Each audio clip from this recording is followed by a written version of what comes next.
No end in sight. For many, the world will never be the same again. That sounds a bit futuristic, isn't it? But what about the noun? How are you feeling wherever you're listening to me from? How are you all right? Yeah, I know. In the last 3 months, it has been about self, about ourselves. It has been about the individual. Me. However, have you taken a minute to ask how the people who on every weekday, on weekend, make you happy doing? What about the men and women who make the principal actors happy by signing the checks? I mean, football people.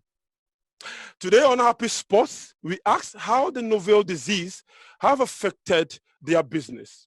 Welcome to number one sports station. Welcome to Happy Sports. We are also live on ETV Ghana, live also on our partner, GTV Sports Plus. My guests on today's show are men and a woman who have spent all their lives investing and doing football. First on my list is a man who left investment banking to do full-time football. He is no other than Rifedo Kweku Palmer, popularly known as Palmer in football circles. Don't forget, in just a few months or years ago, he was an executive committee member of the Ghana Football Association. He was also the Black Stars Management Committee chairman. Palmer, good morning to you, sir. Please, your mic is off. If you can unmute yourself. Good morning, Brian. Live on Happy, live on ETV, and live on GTV Sports Plus. Good morning to yourself, Kweku Palmer. Good morning, Brian. It's always a pleasure to be. How are you doing this morning? Oh, very well. Nice. I'll go to my next personality on the show this morning. It's no other than George Akwesi Efriye. Akwesi Efriye is one of the few businessmen who found interest in football and invested all their hard-earned investments in the game. Some few, years ago, he was the vice president of the Ghana Football Association, also an executive committee member. He is the founder and president of Ochiman Planners. Mr. George Efriye, good morning to you, sir. Good morning, Brian. It's been a while. Many are wondering how we got you to join these discussions because we've not heard from you in a long while. Yeah, that's true. It's because if you look at our present situation, especially with COVID, then it means that we need to stay protected. And so we've been quiet in our own corner. Very well. The next personality on this show is Nanaya Amponsah, president and founder of Fire Rangers Football Club. He also was a FIFA licensed player agent and intermediary now. Between the years 2008-2018, he has transferred over 50 players from Ghana to almost 100 footballing destinations across the globe. He also contested for the last elections as he wanted to be the president of the Ghana Football Association. Mr. Nanaya Amponsah, good morning to you, sir. Good morning, Brian. Good morning, ladies and gentlemen and lady. Only one lady. Next time, be sure we have more ladies on board. And we will. Yes. Affirmative action. We've taken Thank you so much, Yao. Thank you. Next on the bill is, as the managing director of the oldest existing club in Ghana, Accra Suffolk. His name is Frederick Moore. He's, worked as a group finance director and director of finance for over 20 years in the UK. He's also a chartered management accountant, MSc in finance and investments. He's worked in the UK and Ghana. Mr. Frederick Moore, good morning to you, sir. Good morning, Brian. You've done your research. Of course. All right, we cannot do this discussion, and especially when a House of Folk CEO or an MD is on the bill, we should definitely cross to Kumasi and have the CEO of the Porcupines, the Fabulous Boys, also join us. So we have George Amwakun, who is the Chief Executive of Kumasi Asante Kotoko. He's chaired so many committees in Ghana. He's also a member of the Black Stars Management Committee. He's also been a member of the Professional League Board. He's also been an executive member of the Ghana League Clubs Association, a veteran administrator, previously worked with Ghana Premier League giant Ashanti Gold and King Faisal. George Amwakun, good morning to you, sir. Good morning, Onyebenya, and thanks for having me. Good to hear your voice. Good to see you today. The only lady amongst us today is a very affable woman of substance, Madam Hilary Boatin, chairperson of the Women's Premier League Management Board. She works as an HR and manager for Springfield Group. Madam Hilary, good morning to you. Good morning, Ohine. Thank you for the opportunity. But we are across, not only in Ghana, we are across the world via our Facebook page. But I'm not here alone, since this is a joint partnership, a joint production between Happy #1 Sports Station and GTV Sports Plus. I'm doing this with my very own good friend, Benjamin Willie Graham. Benjamin, how are you, my brother? Pleasure to have all these astute men and women amongst us. And like I said, we are live on GTV, and so the listeners and viewers will have the opportunity of sending their questions, and we definitely throw the questions to all of them. So once again, a good morning to all of them. Just heard Benjamin Willie Graham of GTV Sports Plus, but this is an initiative of Happy #1 Sports Station. We are across various platforms. We are live on Facebook as I speak right now. We are also live on radio on Happy 98.9 FM. Send in your comments with the hashtag Happy Sports. And we're glad to read them as our personalities would answer all your questions here for you on the show. But let me also announce that Madame Hilary Boatin would leave us. So, Graham, we will have to start with her. So she's got a very important assignment also to do. I will not tell you yet. Maybe she would have to tell you herself, but she will leave us. So we will start with her this morning. Madam, first of all, how is women's football coping in this global pandemic? Ohine, once again, good morning to my fellow panelists and good morning to your listeners. I thank you for this opportunity given. As we are all aware, I think that this pandemic was obviously unexpected. It has come at a time where and I speak specifically for women's football, we had just finished the first round of our league. We were on a 3-week break to commence the second round when the president announced the lockdown of Greater Accra and Ashanti region. So I would say that at that point in time, the league was actually getting excited, as you're probably aware. And so it has obviously affected the league in so many ways, especially at that time when we had taken off and on a good note.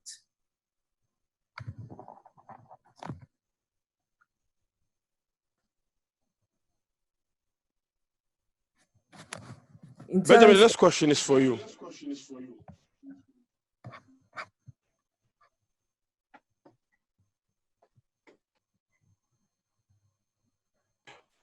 Okay, so let me find out from you, Madam. In this very difficult moment, I mean, we know women's football lacks investment and funding, but how has this affected the various clubs, the various owners who invest in the game? How has this affected them financially? It has affected them severely. I am speaking to quite a number of the owners and the managers, as well as even some of the coaches, as well as the club reps. You know that some of these clubs have clubhouses for the ladies. Some during the lockdown period or the quarantine period left the clubhouses to go home, but some actually stayed. The clubs preferred that some stayed so that they could obviously monitor them well, ensure that they stay fit. So even during these times where we are not playing the game, you can expect that the club owners are still dishing out money to feed these girls, to buy water, buy gas, and the likes, things that are essentials when taking care of someone in an apartment or in a clubhouse. So a lot of money is going into it. You and I know that when it comes to women's football, that these ladies are not paid that much, but the clubs have decided to still continue to pay, even if some have decided to slash down. So it's had an effect on the pockets of the bankrollers. Before the pandemic also hits, even for Division 1 or the regional league for the women, I know that it was just a week for that to start. And so even speaking to some of the owners who have clubs there, like Ideal Ladies, Ridge Ladies, you realize that they had paid for stuff like pitches. Some paid as much as $350 to train on AstroTurf pitches. Some had paid for coaches to train their girls, all in preparation for the start of their league.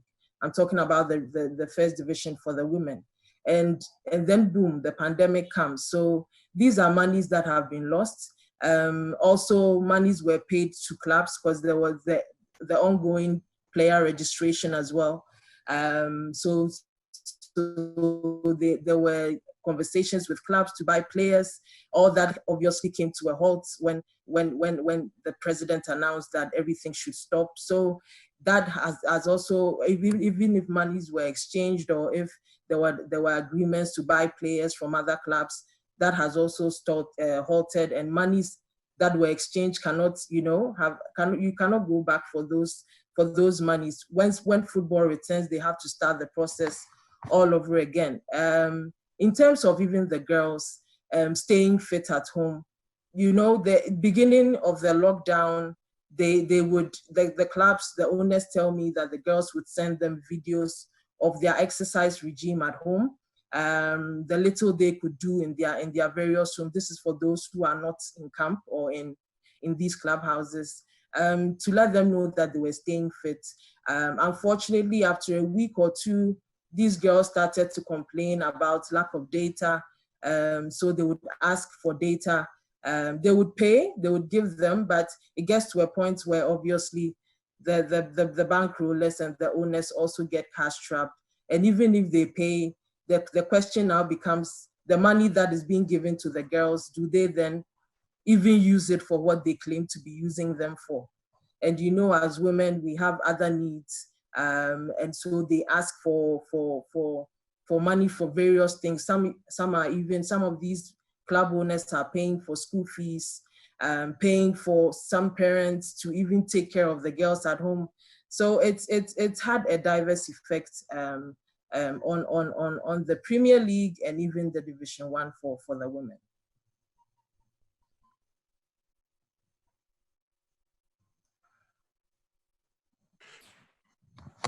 Graham, if you can hear me, the next question should come from you. Okay. When Graham said we would get him to join us. But Madam Hillary, let me come to you before we start off from the men. They say the devil finds work for the idle hands. But any kwambe sooner in my way to fee. Have they been engaged in any vices? About when him say, "Am I going to be in maybe and fata?" In terms of vices, yeah, it's tough to say. I think it's like I said earlier, because we do not live with these girls, or the club owners are not privy to what these girls are doing in their various houses, they will tend to believe what they tell them. And so if they tell them that they are staying fit, the only proof may be in a WhatsApp video or whatever. And so for now, it's all about what the girls are saying versus what is really happening. I granted an interview on a fellow radio station where I talked about one of the single up and coming ladies, not married, that I'd heard, that had gotten pregnant during this lockdown. And as you are aware, unfortunately, I was misquoted, and yesterday I trended all over social media platforms. The audios are there for everyone who cares to listen to what I said, to listen to it. It was a specific advice I was giving to the ladies just to remain focused. Of course, there are women who play football who are married. And so for that married woman, if she falls pregnant, there's absolutely nothing wrong with that. We were talking about the SS leavers or the SS, after JSS girl who has decided to play football, who had been put in a family way, and even the club owner was so distressed about it. And I was just using that, pinpointing that to say that, they should just continue to remain focused during this lockdown whilst we wait for our game to return. So it was just an advice. But to answer your question, I really can't speak for the girls because currently we don't live with them and we don't know what they do. We can only hope that they are staying fit as is expected of them. I've seen some videos where some of the girls are doing pretty well at home and staying fit. So we just have to hope and pray that they continue on that trajectory. All right, thank you very much. Let me go to Osekoku Palmer. As a club owner, COVID-19 affected Jumedia Mudias, a football club, a Division 1 club. In himself, in the last 3 years, Yeshiram Bobo Papa Bia or Memoha, 2017-18, a nice expose, a football, a can't say for so long. You started league, cost some for Niaje, then boom, COVID-19. You suspended league. Kwambe na faso ahawo, and nobody must share experience with the more youth. Okay, I General Kakra, where there's a need for me to zero in on Tama Youth, I will provide the information accordingly. Brinya, almost every club at the Division 1 level and Premier level are limited by guarantee, or our companies limited by guarantee or limited by shares. And ordinarily, if corporate governance was very pronounced in these clubs, we should have been able to generate funds from within the company and use it to support the football-related activities. Unfortunately, that is not the situation. In the sense that when you profile the respective clubs, you realize that almost every club is being supported from external sources in terms of our income stream. Let's take Hasselhoff. Hasselhoff, Kotoko are within a certain bracket that most of us cannot even get closer. But even Hasselhoff and Kotoko, with a lot of funding from the gate, merchandising, and you just name them, still cannot support their business activities from funds generated from their own business or football-related activities. It's so disturbing that some of us, including Tobe and Dr. Chi, will have to generate income from other sources. When you look at Tobe, he's a man of many parts, he has got a lot of businesses, but for those businesses, I don't think Hasselhoff would have been on its feet. The same applies to Dr. Che. We are also in the same boat. Nanaya will tell you same, which means that if the businesses that we're using to pipe football-related activities are grounded to a halt by virtue of the fact that we have COVID-19, staring at us, it should clearly tell you the kind of situation that we find ourselves. In the sense that the economy, the world all over, has been confined to the domestic economy. Domestic economy to the extent that most funds are not being generated from external sources, that is, i.e. the importation, exportation, and all those things. So everything is within the domestic economy.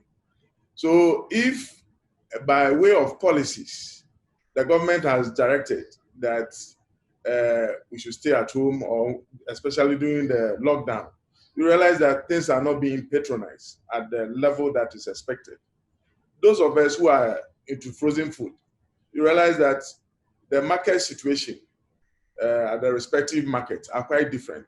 The certain arrangement of these fishmongers are now different. They even run shifts. So certainly, the demand for these products will be affected. So if we're generating money from such business outlets to come and fund our football-related activities, certainly we are not going to be able to generate the kind of money to support our businesses. Most clubs, as we speak now, are owing for salaries, not on the account that we don't have the emotional attachment to some of these players and administrators who are working with us, but on the account that we are not able to generate that kind of money to pay or meet our recurrent expenditure. And that is very, very, very difficult in times like this. If we're having our matches, at least some would have, revenue would have come from gate proceeds. As we speak now, there is nothing to that effect. Clubs like House of Folk and Kotoko could have realized money or funds from, gate proceeds or merchandising. As we speak now, that is not the situation. So clubs are on their heels. And it wasn't strange to me when I heard the renowned commentator, Kwabena Yeboah, saying that if things are not restored, everything will come to a halt, and most clubs will not be able to support the activities going forward. He even scratched the surface.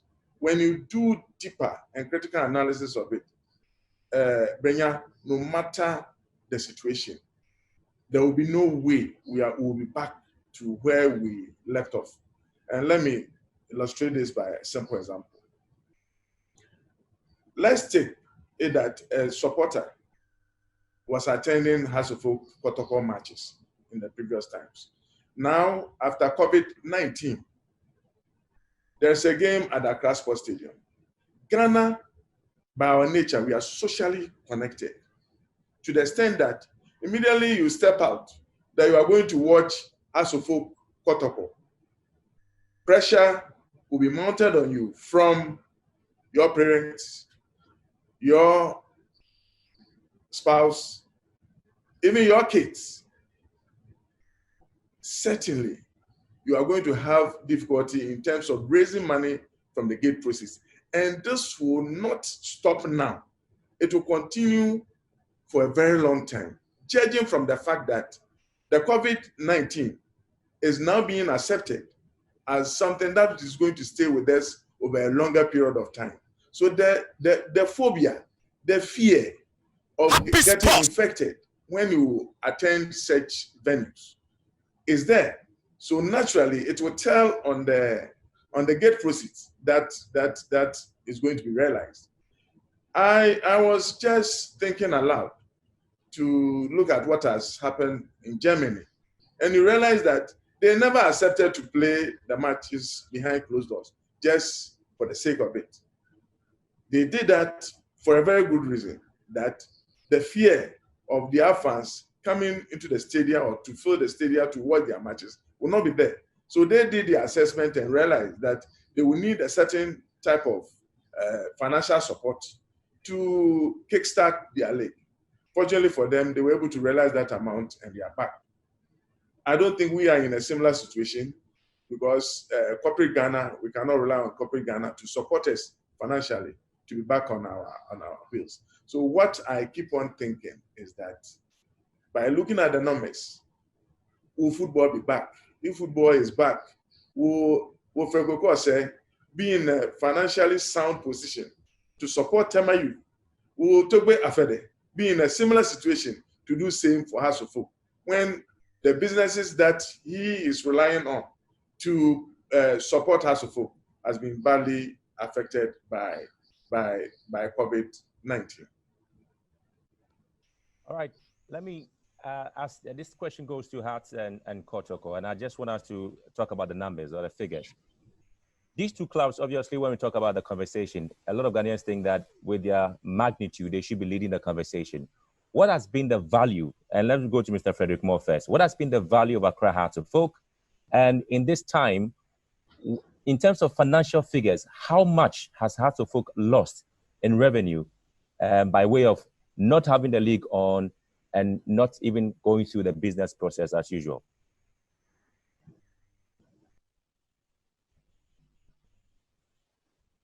In terms of financial figures, we've lost about 2/3, and it could be more, because we were not just expecting our revenues of last year. We were expecting a lot more than that with sponsorship, as well as Mr. Palmer said, gate proceeds. And I'd like to add something else that Mr. Palmer mentioned about corporate Ghana and the lack thereof of support to football. Look, it is important to both corporate Ghana and to the government that football in Ghana is successful. Football is one of the foremost sports in Ghana football for the last 60 years at least. And it is therefore important, if we are going to do well in CAF competitions and also in the Black Stars, that the local football is doing well. It is all, there's another side to it as well in terms of the GDP, the corporation and the corporate Ghana aspect of it, that the more successful businesses are, the more successful corporate Ghana is going to be. So corporate Ghana cannot just sit there and think that they are fine and that there's not going to be support. My plea, and you can't force anybody to do that, my plea to corporate Ghana and the government is that they look at football with a different spectacles and come to the aid of football, because like Mr. Palmer said, I don't believe that there's any club in Ghana which will survive with just the generated funds, even with sponsorship. You will need, if we want to compete and compete well in Africa and the rest of the world, we will need either corporate Ghana heavily involved or the government involved. So, Mr. Moore, you're saying that in terms of figures, you can't directly tell us that this is how much Hearts of Folk has lost. What I'm saying is that our figures that we would have lost at the end of the season, there's some assumptions based in it, because we were expecting a lot more. Because the more games we play, the easier it is to get sponsorship, the easier is it to build capacity at the stadium. When we played the NC competition, every game that we played in the league, we got more than 100% gate proceeds than what we got on the NC. And our budget was based on the NC with an assumption that it will go up a little bit, but we exceeded that. Right? That is why I'm saying that sitting here today now, to tell you that it is 1 million or 2 million, what I can say to you is that it's about 2/3 of the funding that we would have lost, because a lot of sponsorship that we were hoping to gain has not materialized because of COVID-19 and the lack of the continuation of football at this stage. So, okay, let me go to Mr. George Free first. So this question went to Hearts of Folk. So what about Kumasi Asante Kotoko in terms of figures? Would you say that Kotoko have lost a certain amount of money based on the impact or the effect of COVID-19? How is Kotoko actually recovering, or perhaps planning to recover from this situation, Mr. Amakong?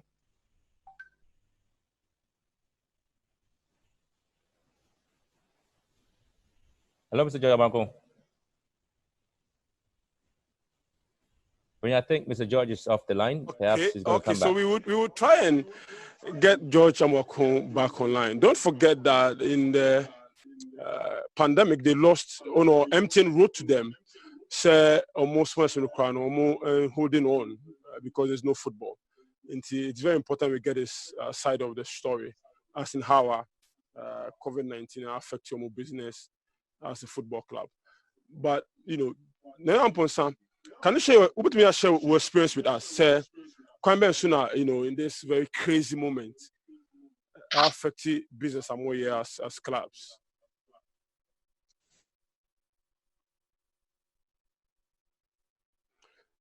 Now, but what me on mute you, Anka? Yeah, sure. Thank you. Is it better?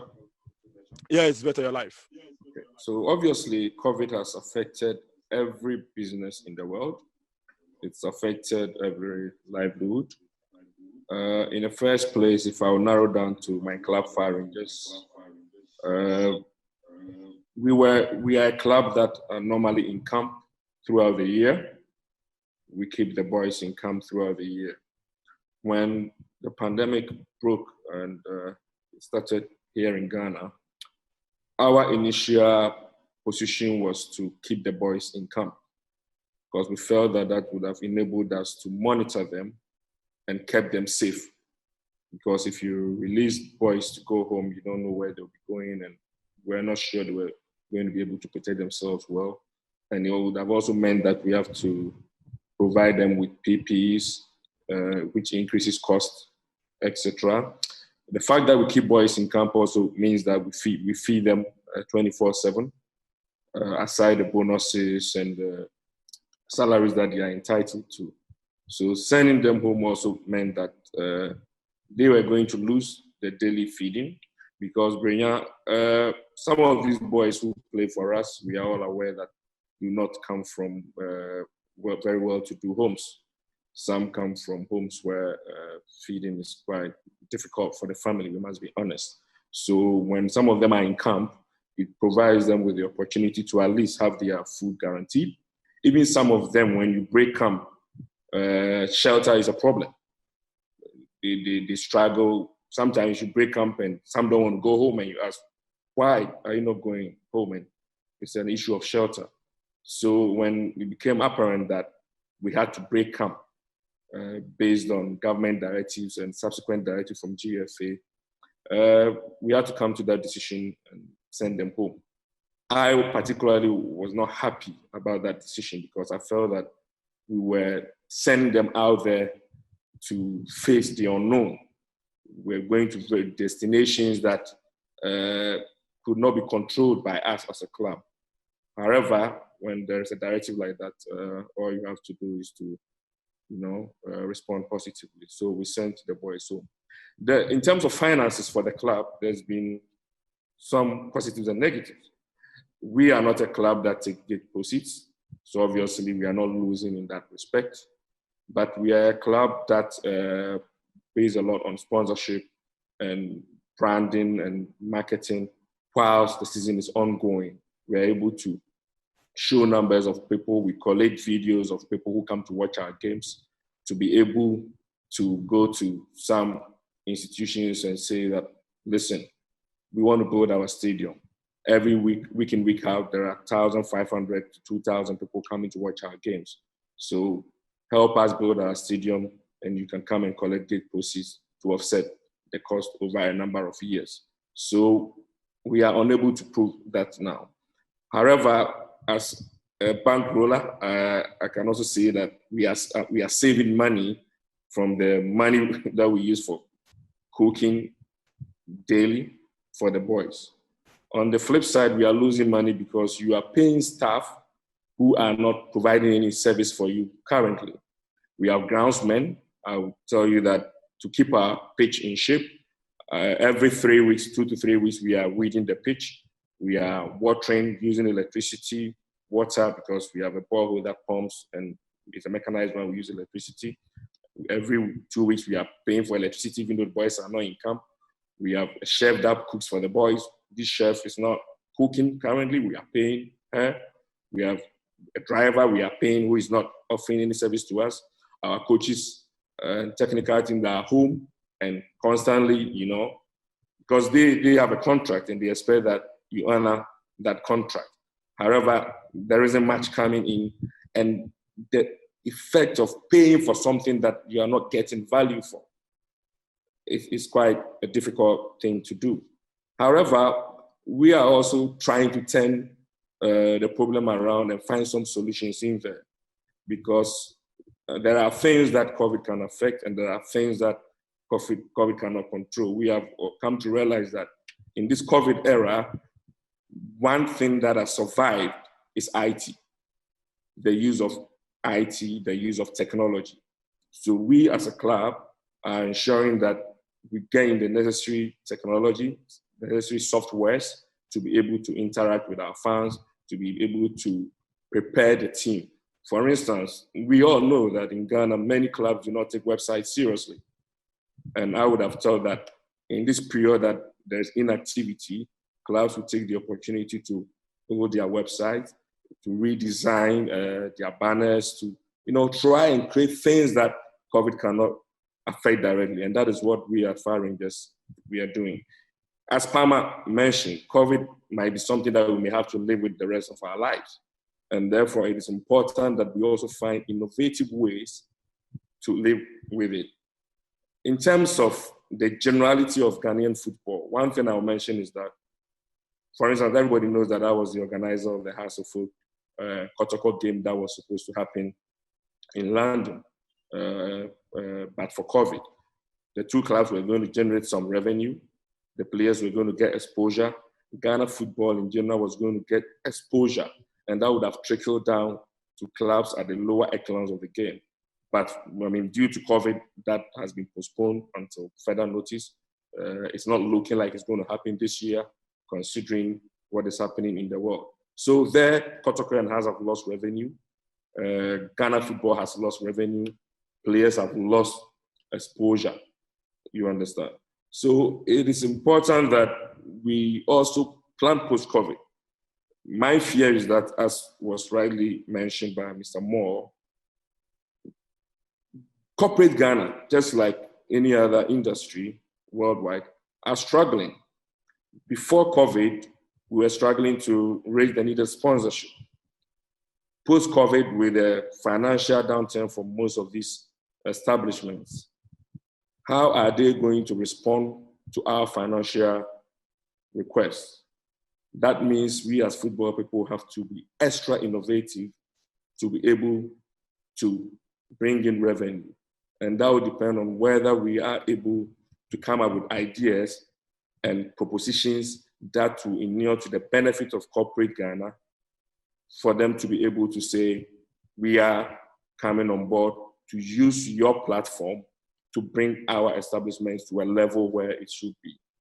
At Fire Rangers, we are also taking the opportunity, speaking to investors, because COVID has also taught some investors that some businesses may not survive certain natural or man-made disasters.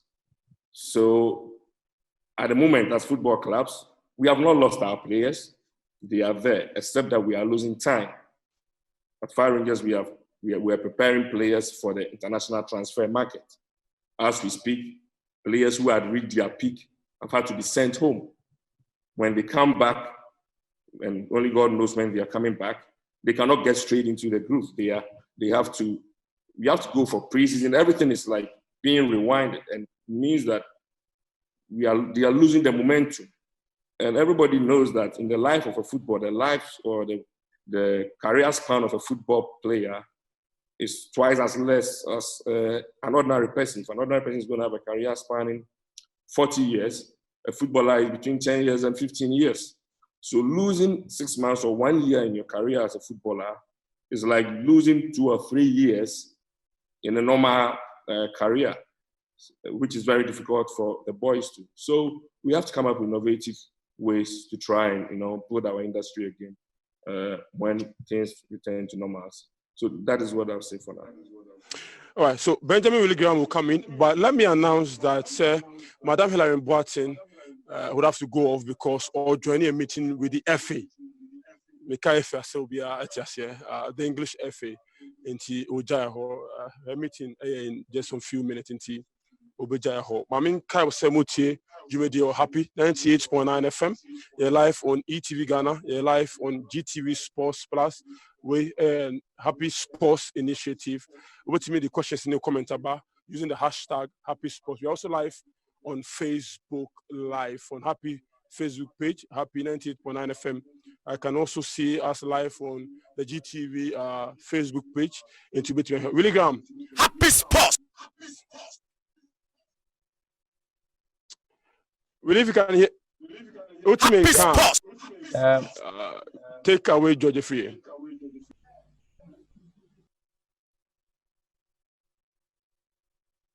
Okay, I think you better try to really be joining him. Bank George, I can hear you. Yeah.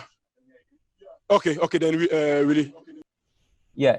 So once again, let me just say that we are back on GTV Sports Plus, and we are streaming live on our Facebook page as well.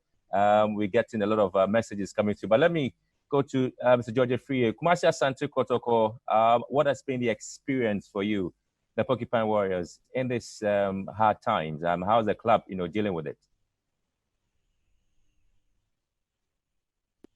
You mean Georgia Mwako?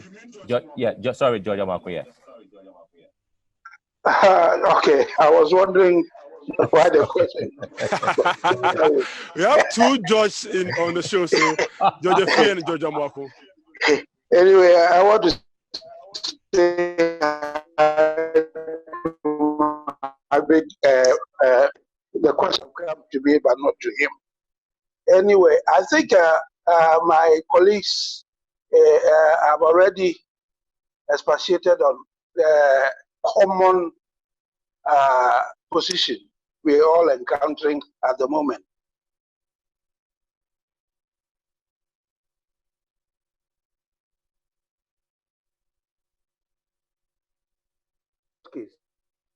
Okay. Nothing. I think you're back. Uncle George, go ahead. Kasani into you. Yeah. Bibianiwa Asisa, who are protocol, as compared to the other clubs in the country. Bibia has come to a standstill. We are not making money, we are not generating money. And at the end of the month, although we've been able to agree with our playing body and technical team, like salary cuts of 30%. At the end of the month, we would have to find the money to pay them. And I do not know exactly when we can say that this COVID-19 will come to an end to enable us operate as it's obvious that it's going to be difficult along the line until we are able to come back to normalcy. It's obvious. We are not getting gate proceeds, obviously. We are not playing matches, so we are not getting gate proceeds. And as Kotoko, gate proceeds is a major source of income, major source of income. And this is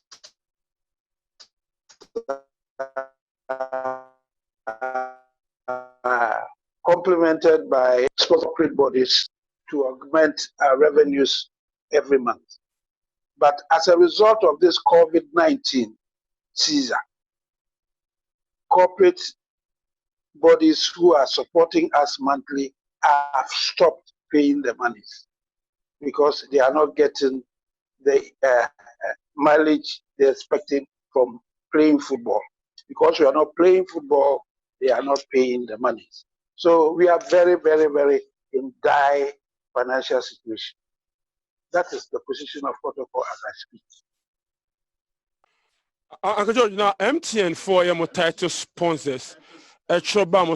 More sponsorship with them is on hold. No, reasons been on the count. The no catch them say nunti and now muntimi and fulfill your contractual obligations to a I would not want to discuss contractual arrangements with MTN on this program.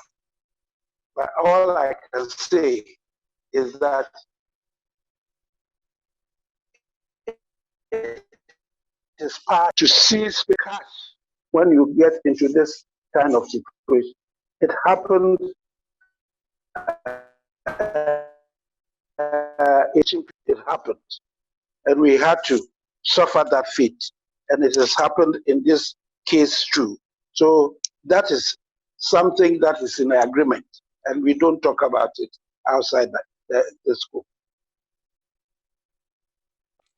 Okay, that's it. A tear for the Ghana for tears, with the improvement in the moi, I am a tree, so a film. Now, a moment to finish, no, it's me at Mosse. Suppose be Binano, and I share it life. And so we say, Imachino, Palmer, what am I, Fantanis of film cranker on paper. But let me bring in George, my father, film, and my and Uncle George. Situation a woman, a crime sooner, aha. Fima wa found our president of Sikasemu anyhow money players Kasa Hamum. Share your experience with us. Okay, Brenya, but when you, the moderator, is asking the questions in English, you expect that we definitely have to respond in English. So it's good. Okay. Mama Sasso. You say couldn't choose. You have a worldwide audience, and so therefore it's important that we can blend the two. No problem. It's good that fellow panelists has initially expatiated on most.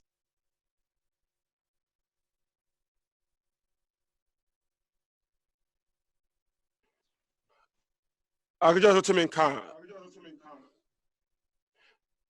Okay.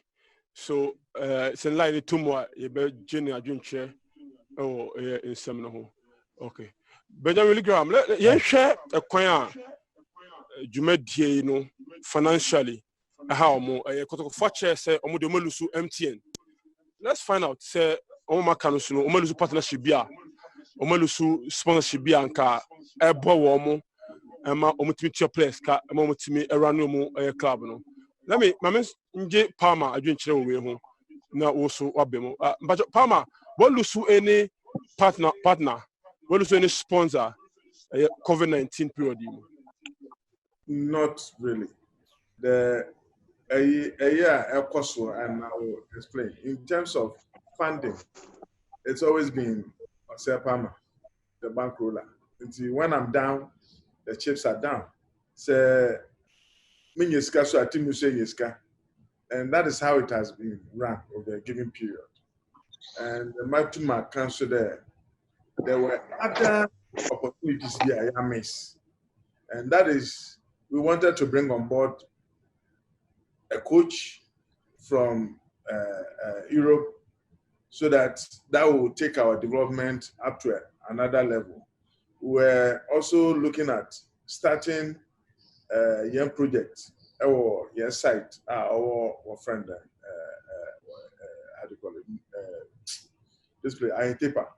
And it's not been easy raising money now to support that project. So in terms of partnership or somebody to support us, foreign, we've not lost anybody. The only thing is that technical partnership, we've lost it.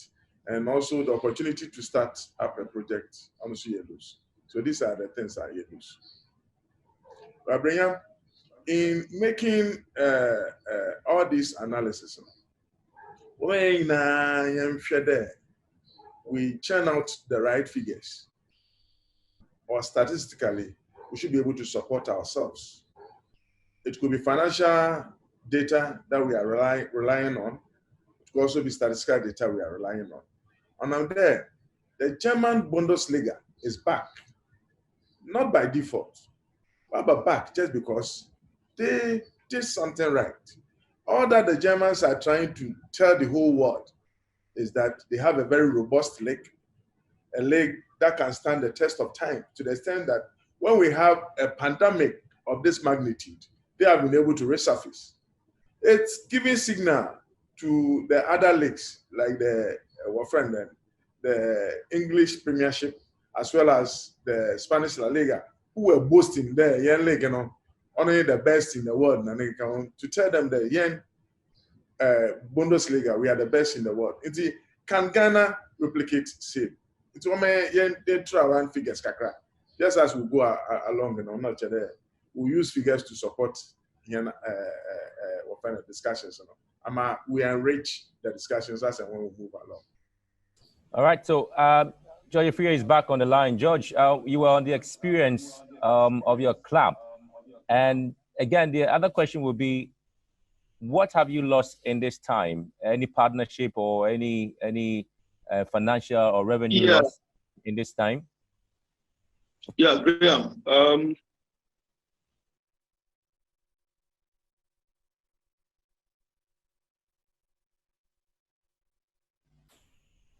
I think we're having difficulties getting I think he's George having back. network challenges. Yeah.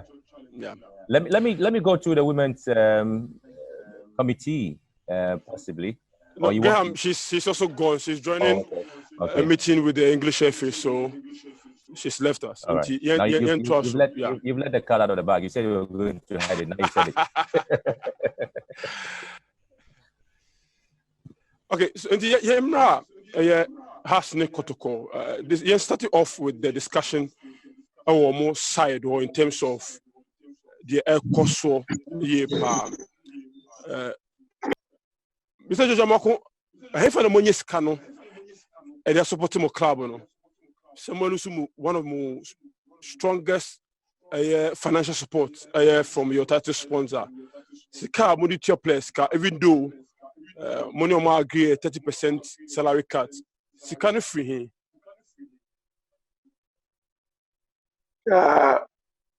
Already in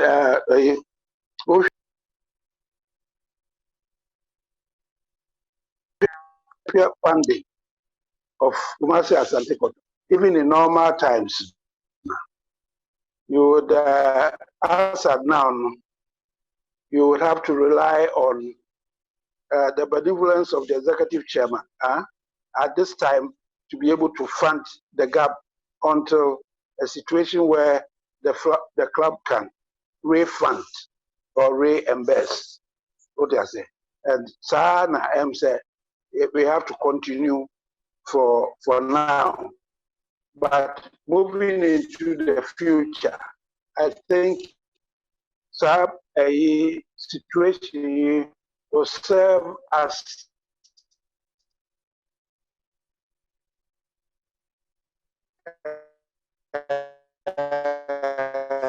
all right.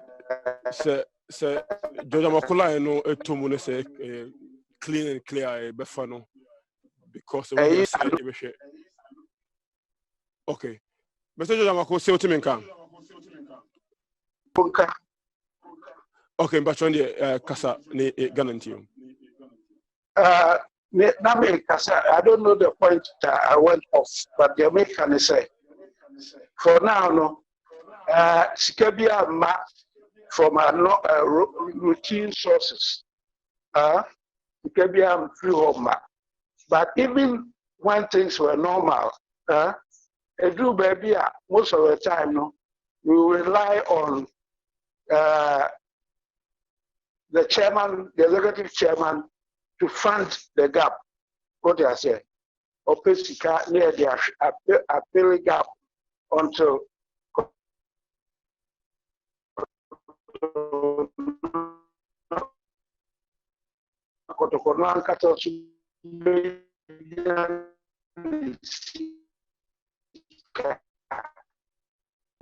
okay, where the Edidima, yen try said the George Efi back into the discussions, you know. Not Graham. Now besides George question being said, where you on line I was at a point about the experience of his club, and then coming back to ask what the club has lost in this difficult time, and how are they trying to mop things up and come back on their feet. Uncle George, if you can hear me. Yeah. What I was saying initially was that if you have a pandemic of this nature, there's not an end in sight as we speak today. Nobody knows when this whole pandemic is going to go off. And so it becomes very difficult to plan. Okay, if you look at most of the Division 1 clubs, I will want to speak about the larger Division 1 community, because I've been part of the Division 1 for a very long time. You realize that majority of these clubs are playing in almost an empty stadium. There are those who are even playing in an environment where, if I want to use Far Rangers and even Ochiman Planets or Planets Athletic, for example, we play to almost virtually an unfenced arena. You understand? And so it becomes very difficult to even generate any revenue from the gigs. The only revenue most of these teams can generate is from player sales. Now, if you look at the situation we find ourselves now, I can foresee within the next 2 years, it's even going to be very difficult for any club to be able to make sales in terms of player transfer. Now, currently, as things stand now, most of the owners of Division 1 clubs do their own private businesses to generate income to support their clubs. So it is going to be very difficult, knowing the current situation. Almost every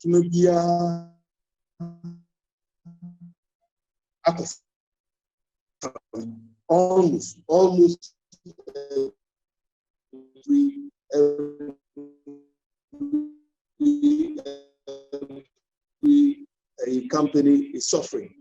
And if I want to limit it to myself at this point, I'm more or less a businessman, and they be able to play more up and down.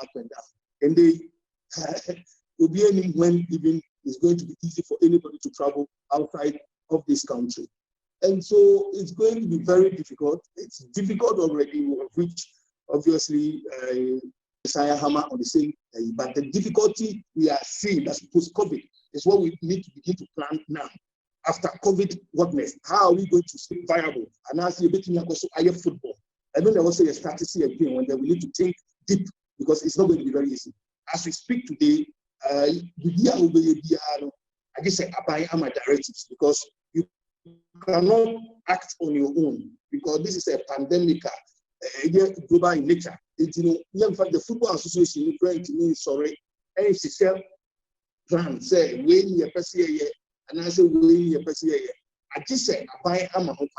And no money here very difficult, because it becomes very difficult to plan. And then I had one of my brothers talking, I think was experience. In Europe, the Germans have the biggest economy, and they have a very robust economy. So, and the Germans can do, it's going to be very difficult. Let me take for example some of the things the Bundesliga clubs has done in the past week, and starting football, mandatory self-testing and all that. You have to ask yourself, in our present situation, if we are to test. At this point, let me even come in with the bigger league, which is the Premier Division. If we are to ask all the Premier Division clubs to test their players and their technical team before a match, you ask yourself, the cost of that alone. And how many of the Premier Division clubs can afford that? I don't think even the House of Cook and the protocol, week in, week out, they can text their players before. They cannot do that. So there are things that, yes, the Germans can do it. There are things that the English can do it. But here in Africa, the British were giving, I think, £900 per citizen. Americans were giving £1,000, $1,000, $1,200 per citizen. The Japanese were giving 100,000 yen per citizen, per citizen. So there are things that.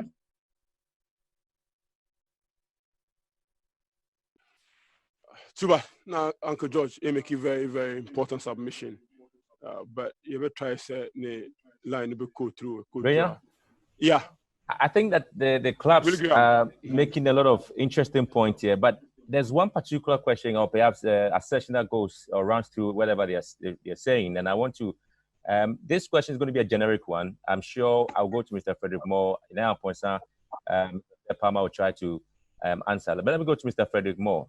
The question is, has the pandemic has it not exposed our club's financial management?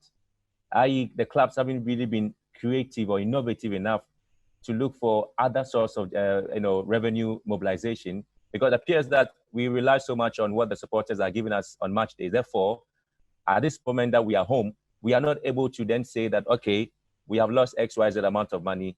Therefore, we are able to have a plan B to mop things up there. If Mr. Moore will start this conversation here. Thank you for that question, and it's a very important question. Ghana football has probably got the short end of the straw with all the COVID-19.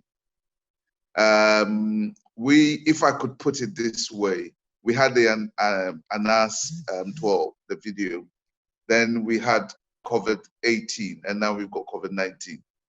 And it's, yes, exposed the fragilities of our financial strength. But look at it this way. The Europeans have only had COVID-19 and they're struggling. So if we've had 3 years of what you could, and we are still standing, or we are kneeling, I would say we've done well rather than we've not done well. But the synopsis of your question is right. To say there has been an element of uncertainty or lack of strength in our financial management of football. But you could say that about everything in Ghana. The Ghana government gets grants, loans to balance its budget. I'm not saying that because you're doing that, we should be doing the same thing. I think we are coming from a point, and from what I've seen in the short time I've been in football, there's been a lot of innovation and things that have happened.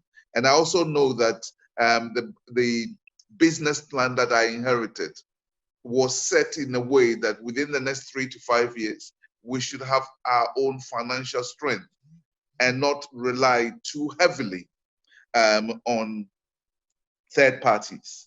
And that is why one of the things that we've been trying to do before COVID-19 came in is, rather than going just purely for sponsorship, we are now doing strategic partnership with companies. And unfortunately, just as we were about to announce some of the strategic partnerships that we were doing,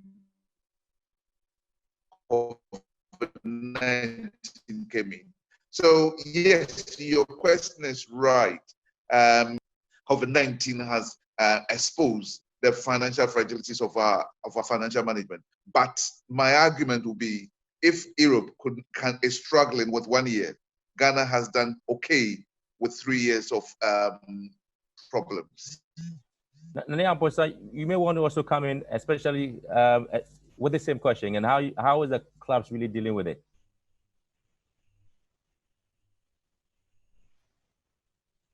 Hello, Nania Amposa. Please unmute yourself now. Hello, yeah. Can you hear me? We can hear you.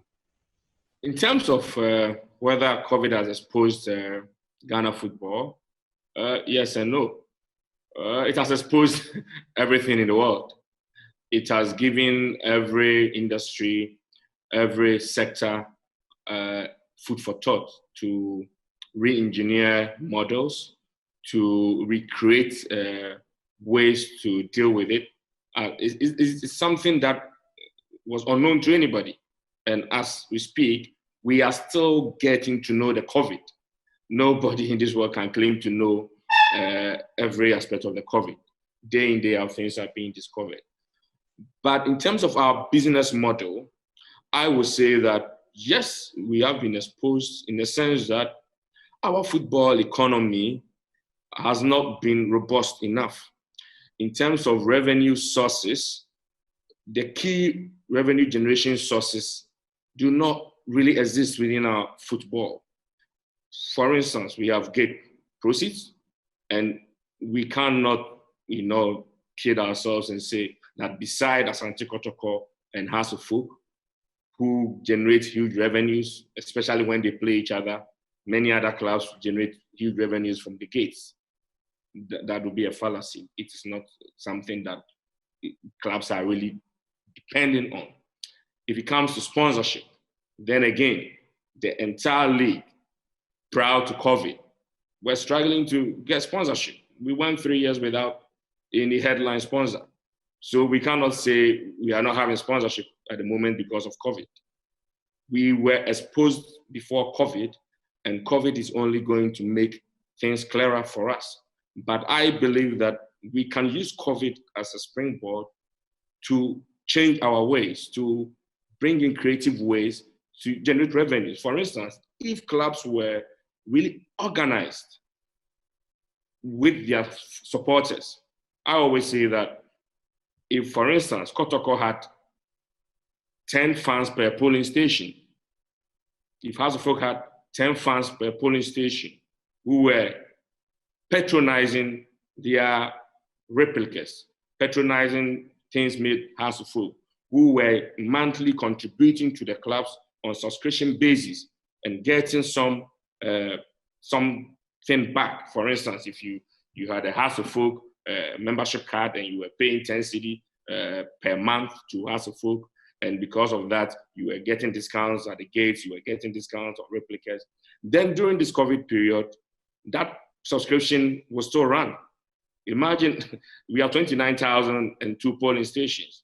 If you multiply that by 10 people, that's 290,000, isn't it? If you multiply that by 10 Ghana cities, it means that that revenue stream would have still been there with or without COVID. So it's about time we rethink our ways. Also, I mean, our economy, football economy, is quite predominantly an export one, where clubs transfer externally to make money. If you look at our internal transfers, it's nothing to write home about. I think since Charles Taylor and what's his name, Makwekwe, Alexa Samoa, we have not seen transfer fees gone past 200,000 cedis. In Ghana, if you go onto the continent, to Morocco, Egypt, South Africa, internal transfers go as far as $2 million. So one transfer can happen within the local football economy and can trickle down to others. Because if Mediama sells a player to House of Folk for even $100,000, because House can afford, then Mediama can go to Dwarfs and buy a replacement for, say, $20,000. And Dwarfs can afford to come to Fire Rangers and buy a replacement for $5,000. That amount trickles down within the football economy. However, we are only almost always dependent on international transfers. So at this moment where, even if you have a player, borders are closed. Nobody knows how the transfer windows are going to be rescheduled. Then, of course, we are exposed in that regard. So for me, I don't want us to just think of the negatives of COVID and be crestfallen, but we should also find means of dealing with some of these exposures and how we can, come back stronger from this pandemic. Mr. Palmer, how do you look at this scenario, the exposure from COVID and how clubs need to recover? Because I'm saying that I've seen one chief supporter of Gor Mahia, together with the clubs in Kenya, come out with a nose mask, which of course the teaming supporters of Gor Mahia are subscribing to it, they're now buying it, which is another revenue stream, at least for now, for Gor Mahia, and they are pretty much excited about it. Now the exposure, how do you think clubs can, get out of it? Graham, a very good question. Mama, can you there? It's always difficult in our part of the world. And I'm there, statistically and financially speaking, we don't even have the numbers. Germany were able to project that if they don't start their league by the time that they did, about 50% of those playing in the second tier league will be declared bankrupt. They would have filed for administration. They were able to project that. This was given by the president, that is Christian Stefan. And that should indicate to you that such a person, they have their hands on some of this issue. They were able to project that should they stop the current league, it will cost Germany or the Bundesliga 750 million euros. That is about $816 million. So you can see that these statistics or figures are available for you to make informed decisions going forward. And FIFA, when they were having difficulty, what they do is that they delved into their reserves. Well, very key. Reserves are created to meet such contingency or unexpected circumstances. We find ourselves in a force majeure situation where nobody could have predicted COVID-19 and how it's going to impact on football. When it happened to FIFA, so far as you don't have football activities, and ball, the FA is shut down as we speak now. There is no activity at the FA, which means the FA is not operating. The moment we cease to do the business that we were designated to do, object crossing of all the clubs, Bonda, it runs through. They will say there, House of Oak were set up to first do your primary business is to do football. It's the moment your primary business is shut, all you can do is to delve into your reserves.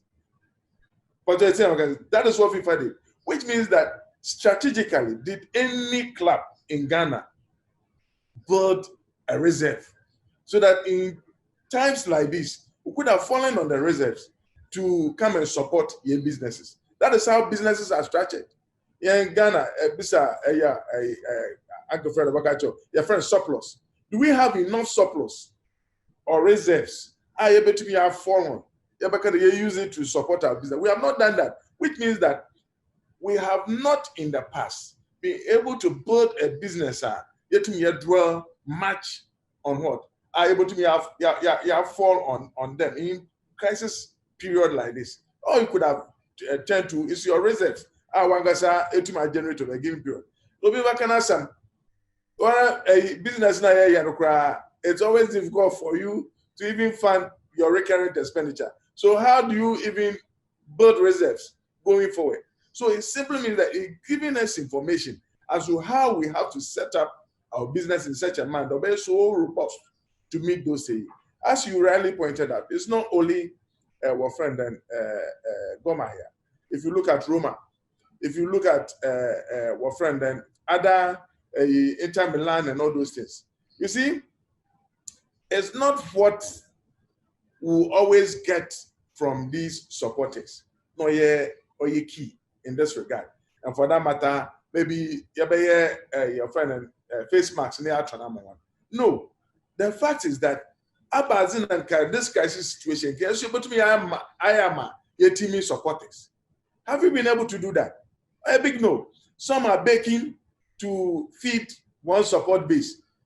The House of Folk and Kotoko would have had, I mean, hell, feeding their supporters or a chunk of them. I'm a married to the Method Pichua, Gamotum, my rent, may feed one.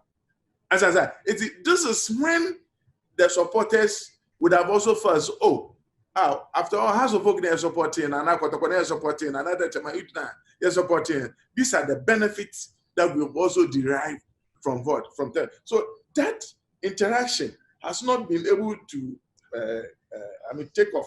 And I'm there. Clubs now were crippled financially. It's the way then, what's why I was wrong when you are finding it difficult to be on your feet. So how do you go and take up additional burden? So if you look at a club like Tema United, they've done something right in crisis period like this. I mean, when they become Chelsea, once we were here, a similar thing. This is the time we need to show love. Bring back the love. This is the time we need to show love. It's to me and demonstrate them love now. When I support the as a folk in crisis period, I call COVID-19. From even a call to such a supporter, maybe a debt from one constantly to let them know that we care for them. Obama, to me, sustain your support base going forward, but we've not had and the FA is even shut. If the FA had done that to the respective clubs, in times like this, Nakaefi offer our decks, Naka offer the respective clubs. Even if we have experts from the public health, overvisit the respective clubs, no database on its effects on us and what exactly should be the position of football going forward. Because then we resume. If we are going to resume, have we built the database to take off? We've not done it. Germany were able to do it. Spain, they have quantified it. They know that if they don't play their league, it will cost them about €1 million. Sorry, $1 billion. The same thing goes for the English Premiership. If they don't play, it's going to cost them about $1 billion pounds. Germany, when they wait, would have lost 750 million euros. Should we fail to go ahead to play? Should we go ahead to play? That is the financial analysis here. Should we go ahead to play? What will be the cost to the Bundesliga? So where they will need about 300 million to continue with the league. It is certainly, if you knock off 750, that would have been the cost to the Bundesliga, to that of 300 million or the win here to support them now. Then best option or the best alternative would for them to go and choose the 300, that is to continue with the league and incur 300 million euros rather than stop the league and incur 700 million euros. It's all these analysis we have to do, and respective clubs here, the FA will also have to do same and make sure that we're providing with the database for us to take a decision. In times like this, you can be creative, you can only fall on your reserves. But we'll be back on as reserves now. Now, to say we support. All right, Brenya. That's the analysis made for you. But it's not interesting. Say you can say no. It's mentioned in common share or match the revenues and expenditure for a club like Kotoko, for a club like Hasselfolk. How much do they spend as an expenditure on a match day? How much do they get in terms of revenue on a match day? Because you can say it's worldwide, business community, corporate Ghana, so that we can best understand the financial state of our clubs and how much Yembo boy we've lost. I think that's where the conversation echoes. Mama, Frederick Moore, any Amaku Emblem, do you free any young person? We come on. Typically, more match day revenues and expenditure at the same Frederick Moore for our cars of folk. How much is your match day revenue? Some go home and I'm about where. How much do you spend? Now, young boy, in your own estimation, Sika saying the economy, actually, because when you can focus, I say we contribute so and so amount of money to the UK's economy, GDP. This is how much the Premier League, this is how much English football contributes. Yeah, do we have such? I bet me, Ejina Abayanim, Ejina Copenhagen say this is our contribution to the GDP. It's a very interesting question, and in terms of the contribution to the Ghana economy by Accra folk, I can't tell you that because I don't work in the FA, so I don't know the magnitude of the whole thing. But what I can tell you is this: your earlier question you asked a question about revenues and expenditure on match days. Okay, our expenditure on the match starts from the training, and we spend a lot of money. I won't give you the exact figures because they change. It depends on how many days they're training and where they're traveling to. So I'll give you some percentages. In terms of the big clubs, when I say, let's call it the bigger clubs or the bigger supporting clubs, like Kotoko, Ice Gold, and other places, when we play them, our expenditure to our revenue is about 10% expenditure to the revenue that we anticipate of getting. In Kotoko, it will probably be 0.01% as from expenditure to the revenue that we get. The average that we will spend on the match day itself ranges from between 15,000 to 25,000, depending on where we are going, which hotel we are staying in, and how long we are staying there for. In terms of revenue, and everybody knows about how much we got for the Kotoko, it was nearly 400,000. Not as much as 400, but nearly 400,000. But we can also get on a match day in Accra as little as 25,000. Right. So if we get a match day in Accra and we get as little as 25,000, and if you consider the fact that when I can see Pamal smiling about the 20 when I say as little as 25,000. when we play in Accra and we get that sort of money, what you also have to bear in mind is when we go away, we don't get a penny. So whatever money that we get on a match day in Accra should be divided by 2 in terms of the income, but the revenue doubles because we even pay more going outside. So in terms of the football in Ghana, and sometimes it's quite interesting when you hear some of these conversations and the comparisons between Europe and Ghana and other places in Ghana. My question should really be, where does Ghana want to be? Where do we want to be? Once we decide where we want to be, then we want to put the investment in. And the investment cannot be relied solely on the funders or owners of the club. The investment has to come from a whole variety of things, including sponsorship, including marketing. But most clubs, even in Europe, get a huge amount of sponsorship. I could give you examples. You go to Tottenham today and you want to stand behind the post. You could pay as much as 140, 150 pounds to stand behind the post. If you come to Accra Sports Stadium and we're playing Kotoko, the maximum you pay is 100 cedis. So the comparisons are starting from some way not the right place. But I'll tell you this, I agree with most of the things that have been said, that what we should be looking at is what is the best in the world and try and achieve what is best in the world, rather than say we can't do this, we should have done this, or all of those things are in the past. Let's look at the future and create something that will make Ghana great, that will bring real love to football. So I hope that I've answered all your questions and I've added a few more to it. And sorry I didn't speak in G. Okay, it's all right. It's a time you been better and further particular in terms of data and numbers. My creative for say we are live on Happy 98.9 FM. Hashtag Happy Sports. We also live on TV, ETV Ghana and GTV Sports Plus, live on our Facebook page, Happy 98.9 FM. You feel my typical match day for you. How much do you realize, so Bohoma, in terms of revenues, and how much do you spend in terms of expenditure?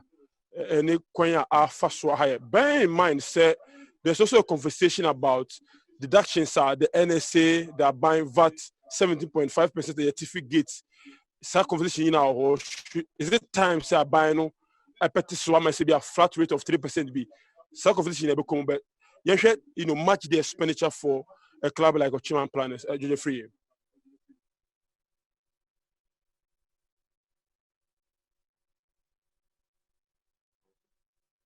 Okay, I think network, George in T. But yeah, this conversation, trying to understand the figures and the data, in going forward. I think this is the moment where our club administrators must begin to invest in data, so it helps them in quantifying some of the work they do going forward. Because then, if we are going to have partnerships or we are going to look for investors, these are the questions they ask, don't they? Absolutely. Because now it's about the data, it's about the numbers. If it doesn't add up, we'll be in foul serious. Do we have Free back online? Yes, okay, tell me, send me now take on typical match day expenditure and revenues. In Division 1, particularly to Meme Club, it's about 4,000 to 5,000 Ghana cedis. 4,000 to 5,000 Ghana cedis as expenditure on a match day.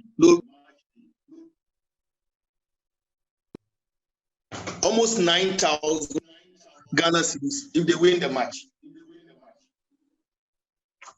So on a match day, it's a minimum of about 5,000 Ghana cedis, zero revenue in Division 1.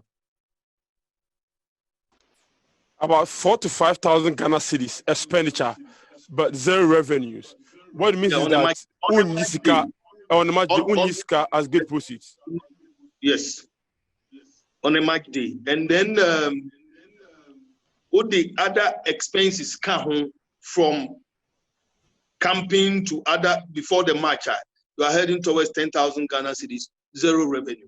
And it's like that about 40 out of the 48 Division 1 clubs. So, Mr. Jeffrey, I believe that Yao is on the line. When Far Rangers played Planners at Mampong, zero revenue because nobody, I mean, it's an open stadium, there's no fencing, and so he's not charging any gate fee. And it's like that. We went to Akosomo, same. It's like that across almost about 40 out of the 48 Division 1 clubs. And there's no way it can change? Well, it can change. For example, there are some Bunahafo clubs.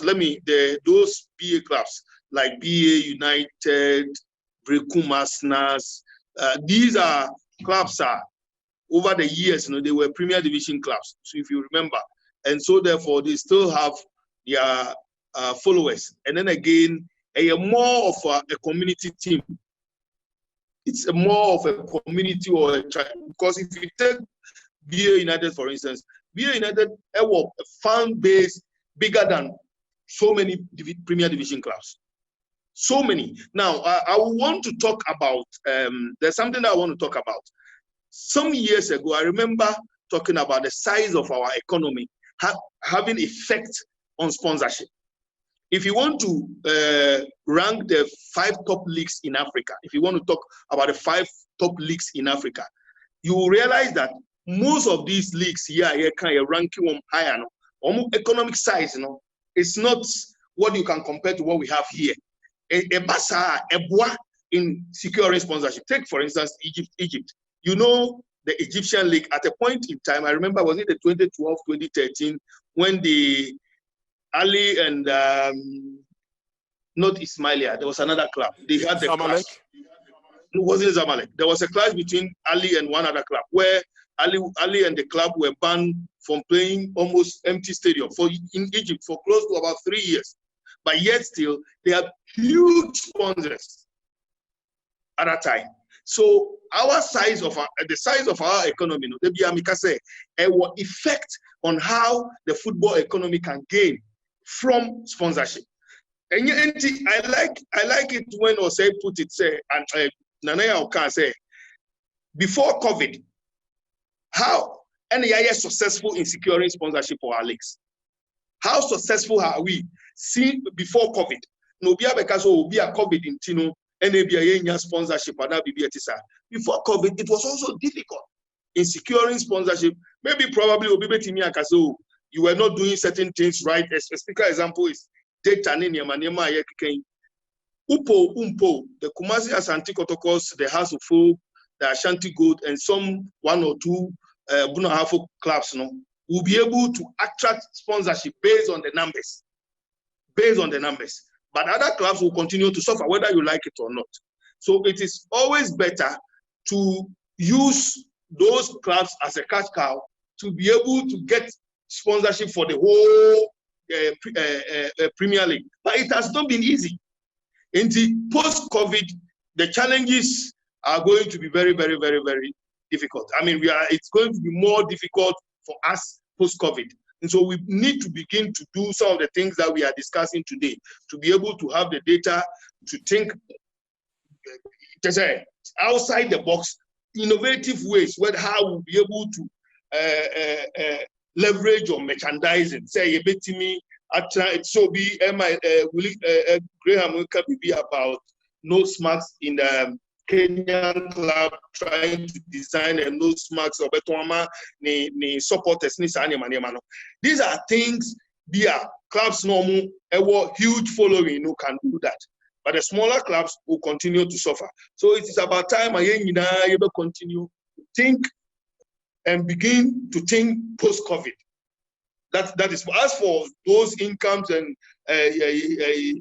expenditure on match days needed, is nothing to write home about, especially in Division 1 and some of the Premier Division clubs, specifically my club, Liberty Professionals. It's difficult. You can't talk, when you talk of revenue on match days as compared to expenditure, there's nothing to write home about. All right. I think that we've really exhausted a lot. We're going to move on to another one, but I have to say that the discussion is live on GTV Sports Plus, GTV Sports Plus Facebook page. A lot of followers are there, also monitoring and asking questions. But there's a question I want to throw, and obviously all of you would have access to answer that. Mr. Palmer, there are African countries who are, trying to take it easy by way of annulling their league and coming out with winners, and also explaining to the world the decision regarding how they want to move on in furtherance to the CAF letter indicating countries must come out with a decision on when next they're going to resume their league or annul it. How is it that in our case it's taking us that long to come out with a decision as to whether to continue with the league or to annul it? Yeah, it doesn't send good signals to our football industry when, as we speak now, we know exactly what to do with regard to the current league and even thinking of the future. As to what is happening in Burkina and other places, maybe in Europe, we should not look at the way they are dancing to also dance to the same tune. And I'm there. Facts and figures available to them are far different from what we have in Ghana. One thing FIFA in its COVID regulations, no releasing in there, we have to liaise with the local authorities to make safe decisions. Meaning how far the authorities will liaise with the local authorities in terms of the health protocols for us to know exactly when the social distancing will end or when the restrictions are whether to ease a little bit. It's based on that, nobody mark in definite terms as to whether the league is going to resume or is not resuming, by a fact. And I'm there, France, they indicated there they will ease all these restrictions by September. If it's by September, we cannot continue with the season. Let us declare the champions and move on. And it assists legal implications because somebody can take you on. One once in a moment will be take one on in there. So how do you say that I've been relegated and somebody is also to participate in the championship? That is, there will be hell of litigation after the COVID. If you will be taking any decision, it has to be very, very, very meticulous so that they will be spot on. Otherwise, we'll take any decision, not backfire. As we speak now, strategically, Germany will determine per match, they will need about 240 people by testing one. Do we have the database as to the number of people who have to be tested in order for them to play in a game?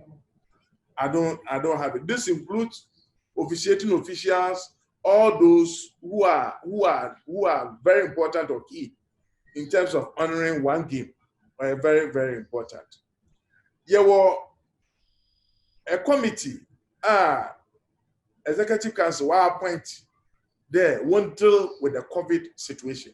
It's not the medical committee. No, the medical committee was not formed out of a crisis situation. Because form such committee is not only the people who are public health. No, you need somebody with finance or accounts background on it, so that when it comes to projections in terms of figures or in terms of trying to make your analysis as to what we are going to gain or lose, should we truncate the league or continue? The figures must inform the entire group there. When we go forward, this is what it will be. So we need a crisis management team in place that will inform members of Congress, including here football club owners. We don't have it. It's very difficult for anybody to sit here now and say that, oh, let me continue, me and continue. But the statistics that will inform me, the structures that will inform me as to whether we should continue or not, you know, in order for me to make an informed decision on it. It's not available to me. So you set up all these structures. You crisis management team here before me. So when they were friend and the authorities, local authorities, that the government, no because you had to clearly there. Only the Gulf Association of Ghana, no which will make come into contact with the authorities. Has the FA made such moves? One thing I made to mark there, FA has a pie pram. When we gave out pram for our friend then to be used as a center, or you're very, very important, because in crisis situation, we don't only think of what the government will give us, but what can we also do? And to me, FNA demonstrates me corporate social responsibility in doing that. But we need such structures. Obama, you have constant interaction with them. Very easy. And what worked out for the Germans? They were able to impress on the government or the ruling government there. Football is part of the culture of Germany. Football is part of our culture. Yes, football is the passion of the nation. So we have become an integral part of life in Ghana, or lifestyle in Ghana. So if the culture of Ghanaians are, then we can impress on them there in order for us to indicate to Ghanaians that we are gradually warming ourselves back to normal life. No, football should be considered. We can truncate the league. All right, but there should be a competition of a kind, or be informed all Ghanaian citizens in so football back to normal life. So it becomes very easy as to how that such organization is going to be made, or parameters in terms of ball behind closed doors. Another, we have to determine all these things now. That is what should be of strategic intent to us now. Where then our leg, back. Have we positioned ourselves strategically to ensure that when we are called upon to resume your football activities, whether we will have, we will be ready when we are called upon. Graham, it'll be difficult for me to sit here and say that young Kodo, another man Kodo, because the indicators are not clear to me. As a major stakeholder in football, they are not clear to me, and I expect the FA to serve us with that kind of information. Maybe Uncle George, what we provide with a database or exactly. Yeah, and I may call straight crack on the follow-up question. Say, or no, or say a esco issue there. What did no more clubs? No, come on, dear, many clubs in AD in going for a set league. Never trust and trust. No, Mr. Joseph Marco, why does you are sitting in a very peculiar position? We are CEO for a club or a TSCO. So tell us something we don't know. I think Minia Palmer was talking a lot of sense about whether we would resume or not and that kind of thing. But like he said, the ESCO is, been meeting and be discussing with stakeholders as to the way forward. I cannot disclose the details of what is happening as of now because it's not my duty to do so. But I know, and I assure panelists that the FA is working on the way forward. That is why we came out to say, give us up to the middle of June and we can come out concretely with what is to be done. So let's wait until the time given by the ESCO to come out with the position as to whether we continue or to truncate. That's what I think. Okay. And then from the perspective of Division 1 clubs, my position is saying, don't forget, Coach Akasose, we will need 4 to 5 weeks of preseason beyond to get our players fit and ready for football. Say junior FDMA, say coaches 1 month. We are looking at August. prudent say yɛbɛka sɛ based on nneɛma factors we nti no yɛntwa league no kura mu yɛanɔle league no na yɛhyɛ foforɔ ase probably in September. For Division 1 clubs, where do you guys stand?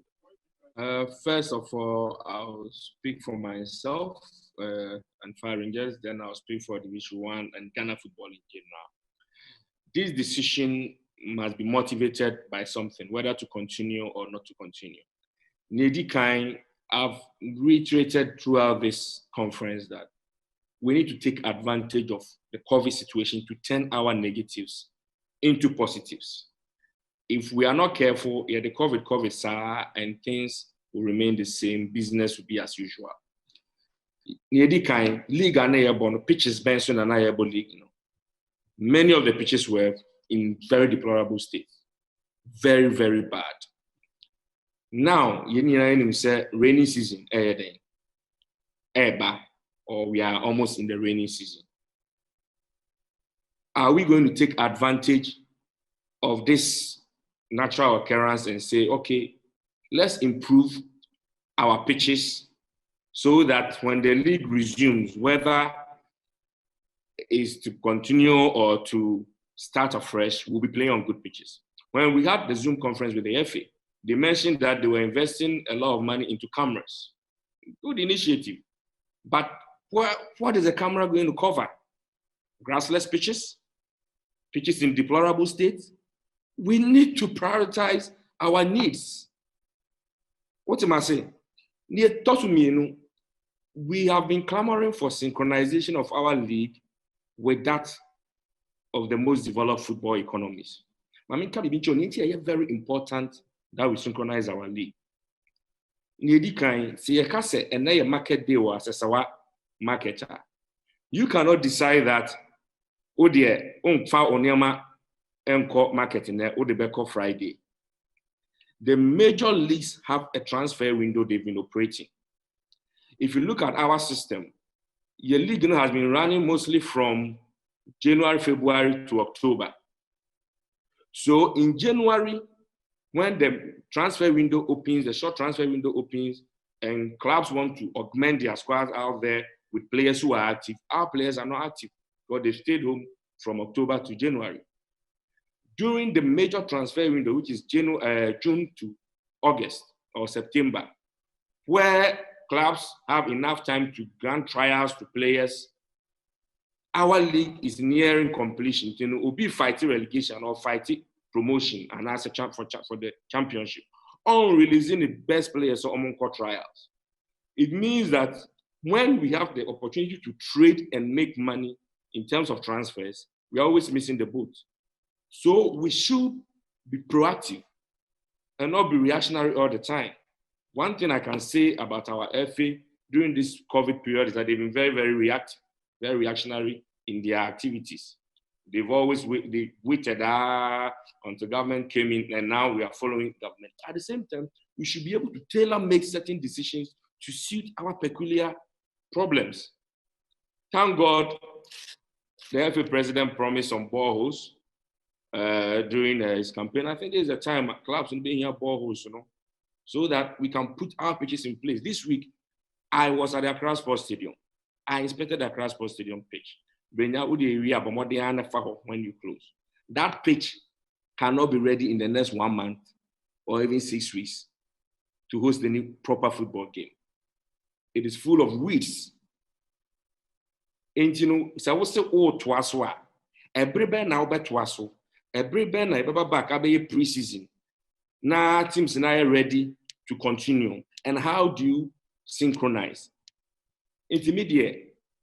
Left to me alone, let's be proactive and say, listen, a lot of people are anticipating, say, by September, now COVID-19, ABBA form, even worldwide. I didn't take a cue from that and decided, I said, you know what? And Ghana is in a situation that we should even lead this because we've had a man-made disaster in number 12, which caused us to truncate our league, and we did.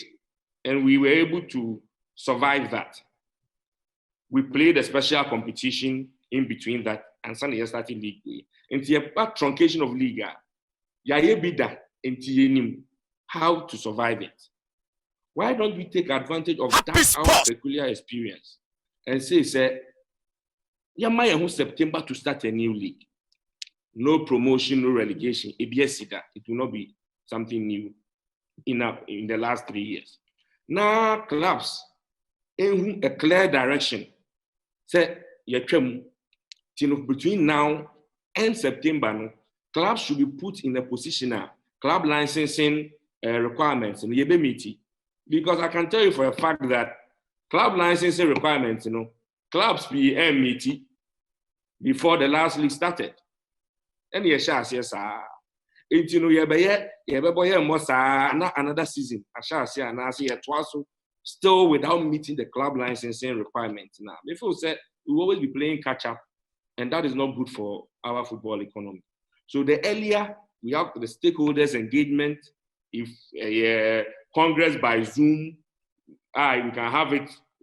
By zones, by sections, and decide. One thing that baffled me in our Zoom conference with the FA was that we were in the known. Say, Division 1, Zone 1, 4 years Zoom. They were asked whether to continue or not to continue, and the vote was even taken. They do Zone 3, so nothing of the sort came up. I don't know why they decided to discontinue that process. At least that would have given them some data now. Say, at least out of the 48 Division 1 clubs, emu ebia 18 say and 12, emu 30 say yensha say for. Then they could have been dealing with that data now, but they did not ask us. Intermediate, me feel say it is very important say we take advantage of the situation. If I veer a bit into what our contribution to the economy and all that are, you see, it's not just about in monetary terms, football contribution to the economy. There are a lot of boys who would have been on the streets practicing social vices, and now I'm say, form with football clubs, will be if you want to quantify the cost of crime to any economy, so if we are preventing crime by bringing these boys, giving them something to do, that can also be, it's not something you can even quantify easily in monetary terms, but it's a huge contribution. And Vata from your games and I say, football does not really matter in terms of the economy. No.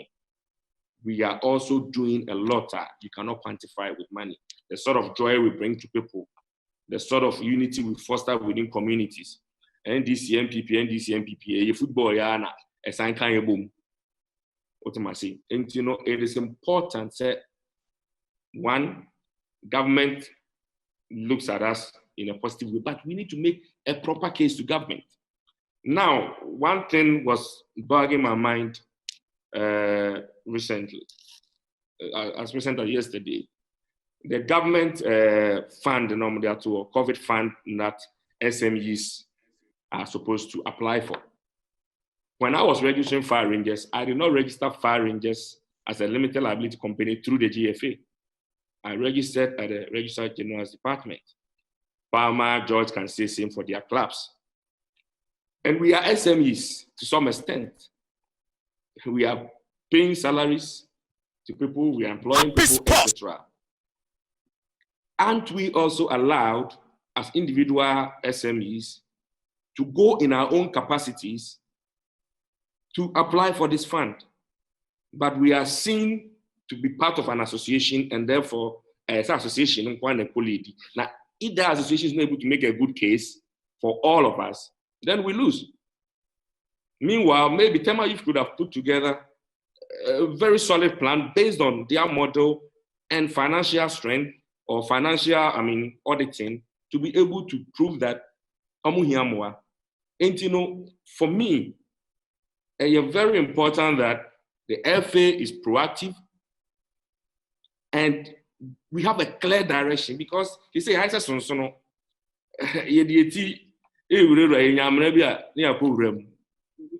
no. We need to have a clear sense of direction as business people. Because players, they are calling every day, demanding their salaries. There are workers home demanding their salaries for no work done. Many players are signing contracts. Some short-term contracts are unim say ABA and by ABA June, July, na contract na then. Many say whether to renew the contract or not, we do not know. Because uko renew now. Now you can say yes season for Francia. If you're not a player and one fan for long term. And Obi will also help us sign on long term. But on also person as a player, on also person what is happening before they commit to you. So my intake I did wait likely now, last minute. Then some decision is thrown on us, and then we have no option than to accept. I think that we need to come together and make a decision quickly. All right. Ma George Embremo, Uncle George, any medical experts, Ghana Medical Association didn't come, any doctors are who do it didn't come. Most of just football back, I say investors a year testing, say the whole Germany, you know. But as an FNA individual clubs, more the financial muscle, are more about tested players, officials, coaches. Ansana, we have one say, Jeffrey. Capacity, Lydia, of course, you have the capacity because in the testing authorities, you know,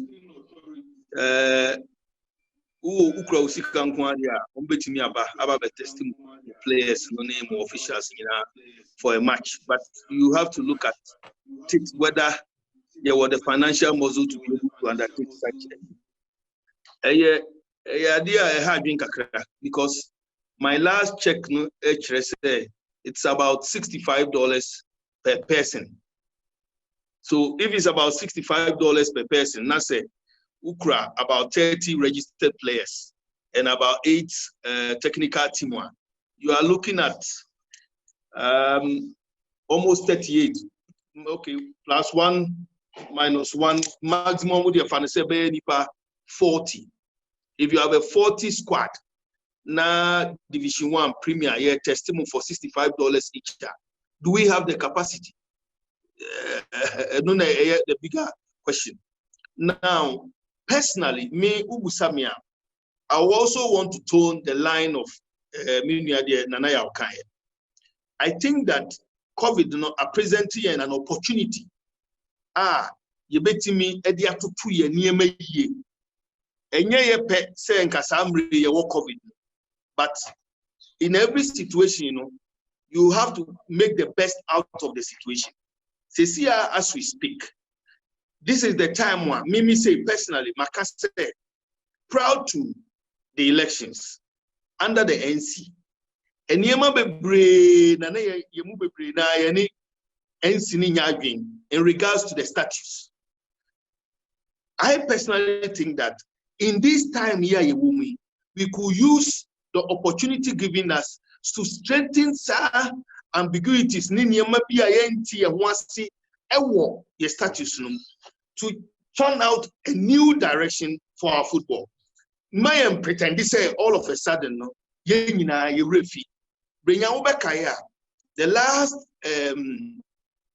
the last Congress of the NC, no, would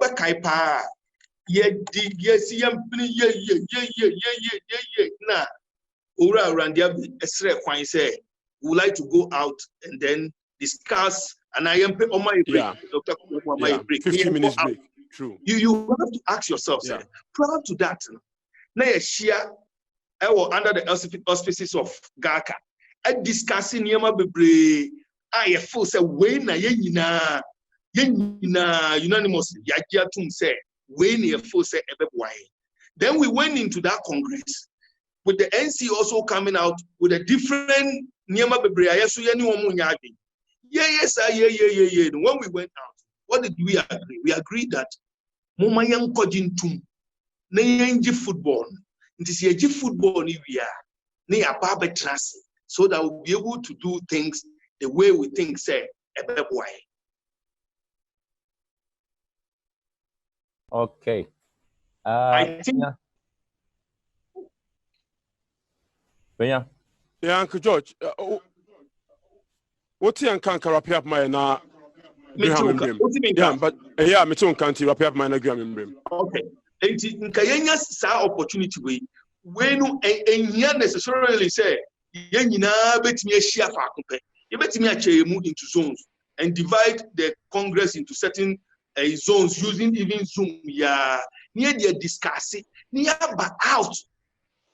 I must say, you really start here football now. We will not be going back. A typical example is near my APP and say, Bini say, you see, you more 48, 18 club league. You put a committee together. This is the right time where you can discuss that. No problem at all. But you need to go back to that statute and read it carefully. Go back to that 81.6 and that kind what it talks about. It was talking about representation in Congress, and the same representation in Congress, and no ya enam suma yetimi kobo yetimi prince suma 48 clubs ikoto aba. And then why are we reverting back? Is it because in the statutes? Can't the statutes be amended? In the Nyama Bebre why you before say this is the opportune time one. Ama ya betimi dia to Nyama nyina ye ama say start league now.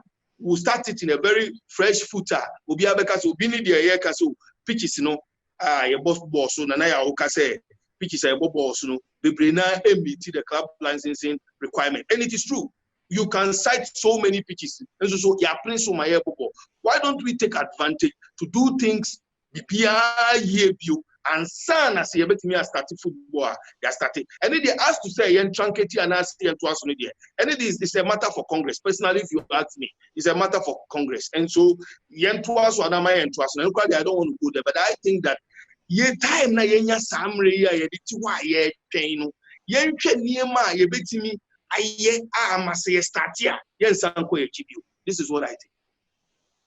Okay, thank you very much, Joy Free. Once again, reminding our viewers and listeners live on GTV Sports Plus on our Facebook page and also on Happy FM as well. Now, there's been some suggestions here that some of the clubs who perhaps in Division 1 League especially should think of some partnership or mergers with other clubs that may be financially a bit stable. Do you agree and you think it can help? First, I would say yes and no. If you go back to my manifesto during the elections, I had proposed a Super League, a Premier League, and Division 1. And I said that the Division 1 was going to be divided into two. The current Division 1, we call the current Premier League Super League. Then the current Division 1 will be divided into two, where the first one will be the Premier League, which will be national in nature. And then the other one will remain Division 1, which will be zonal. Both has its advantages and disadvantages. But you see, every decision you want to take, you need to make a good case for it. I am hearing people saying that, oh, that will enable us to attract sponsorship. That is a fallacy. We had a 16-league Premier League that struggled for sponsorship. It's now 18 and still struggling for sponsorship. So how then do you say that you want to reduce Division 1 to be able to attract sponsorship? For me, that is neither here nor there. If you want to go straightly by the statutes did not necessarily instruct that number of clubs are reduced. It was talking about number of delegates. So if you can have 16 female premier teams who currently have within the statutes 8 delegates at Congress, then equally you can have 48 Division 1 clubs who have 18 delegates at Congress, by way of the 48 going to choose who the 18 to represent them are. As we speak at ESCO, we have 3 people representing all the 48 clubs, and a lot of key decisions are being taken at ESCO, which they do not even come to consult us before they speak on our behalf, but we have given them the mandate. You understand? But the key issue is that if you are going to have whether 18, 48, etc., what is the motivation for it? If you now you are telling George Free, Palmer, Nanaya, and Ponsan to come together and form one club called whatever, maybe P4P United or Restoration United. What is the motivation for the three of us to come together? There must be a reason why we decide to come together and form one club. What is the guarantee that if we come together to form one club, the FA will be able to provide that enabling environment for us to flourish? Because as it stands, we have our individual clubs funding it from our pockets. No sponsorship is coming in. And then if you can prove to us that, okay, but all of you are spending $100,000 a year in your respective clubs. If you are able to come together and merge, the FA has a means, a proven means of giving you that $300,000 or even $150,000 a season.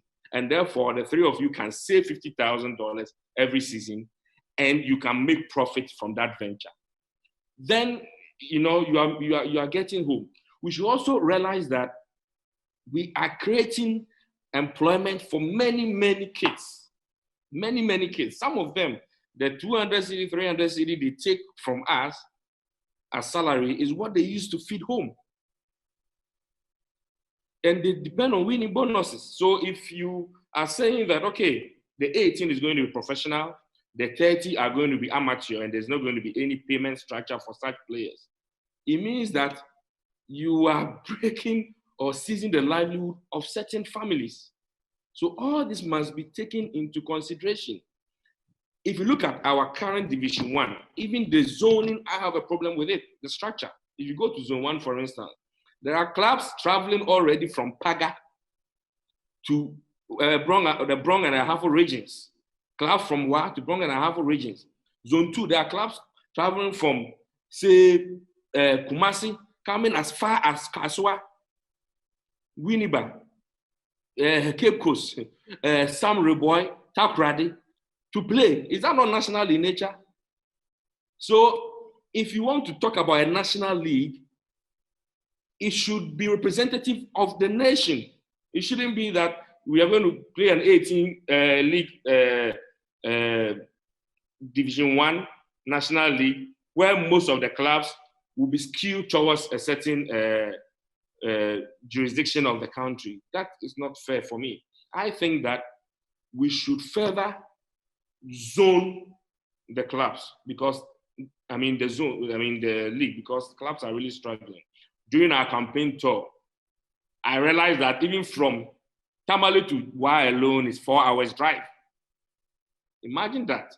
If you come to Zone 3, the furthest I will go as far Rangers is Pando or Oda. But Wasunta will come to come to Brown Half to play Techiman City. They'll come and play Kintampo. They'll come and play Mighty Royals. They'll come and play BA United. They'll come and play Bofakwatano. So one club will come as many as 6 times to the Brown Half region. Meanwhile, if we were zoning just the 3 or now 4 northern regions, it means that they will be playing amongst themselves there. Bronga Half to Ashanti region is not that far. And even to Eastern region. So the three can also, proximity is very important because it's having a toll on the finances. And we don't want a situation where you create a system where the northern region is cut off completely. So for me, it's not an issue of just measure. There has to be a good case for it. There has to be motivation for people to want to do that. And there should be a clear vision of where we are going after that measure. It shouldn't be that it's business as usual.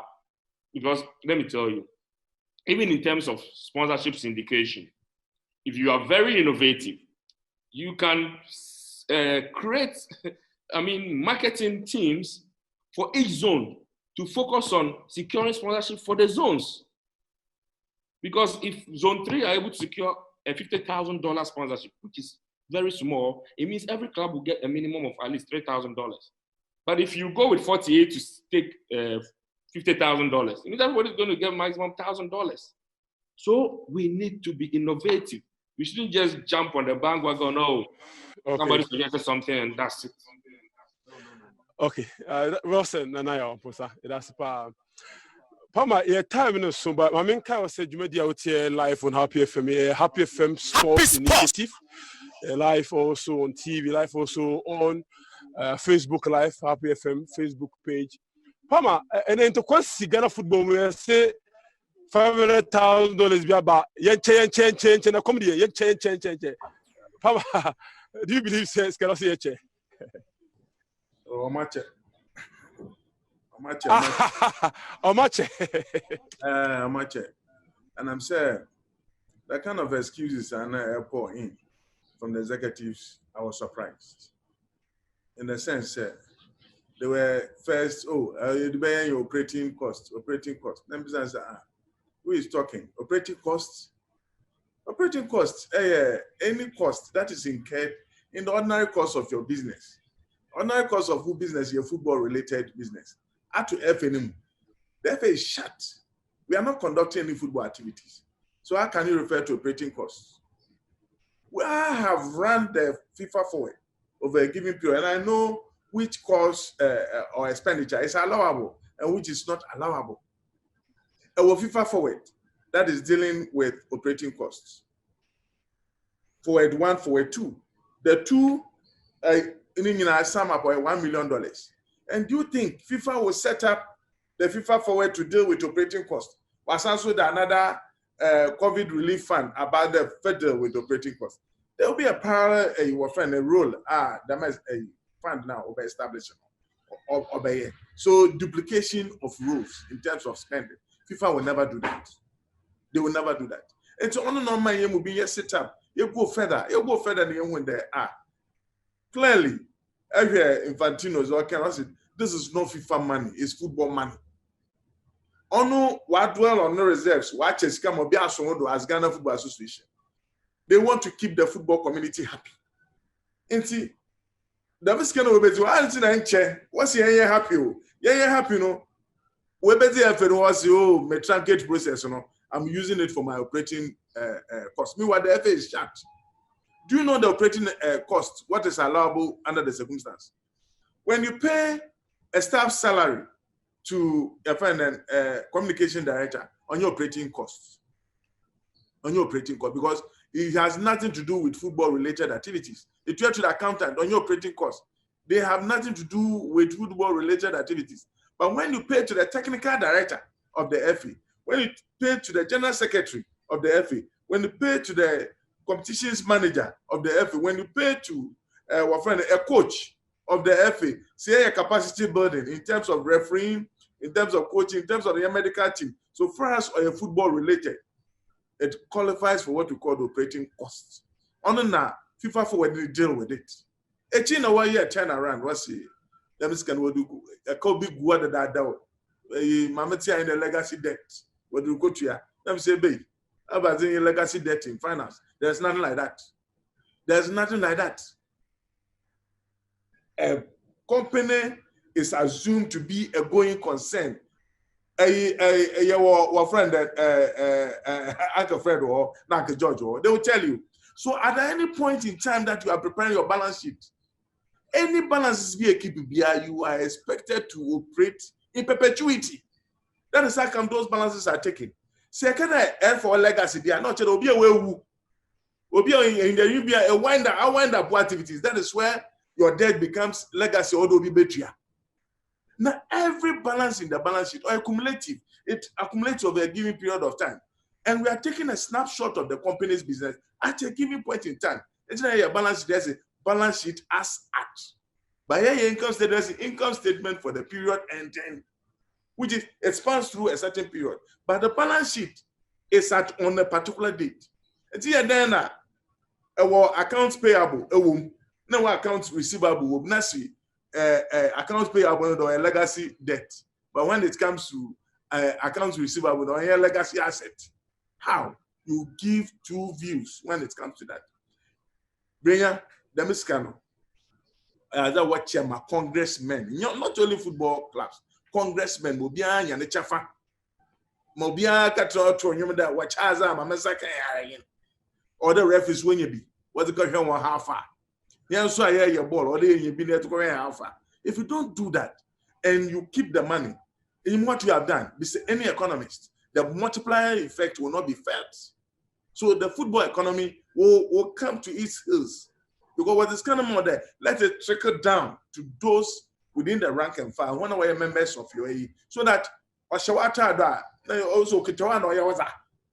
Now the Okita also to Kota, the boy was also, oh, yeah, for Kota, you're gonna do Kota legacy debt. Let's go there. Scanner Beshaw was there. I mentioned any money from a sponsor, any money from somebody who is doling out the money, there's a purpose to which that money has been allocated for. If you don't take time, let's say use it for another purpose.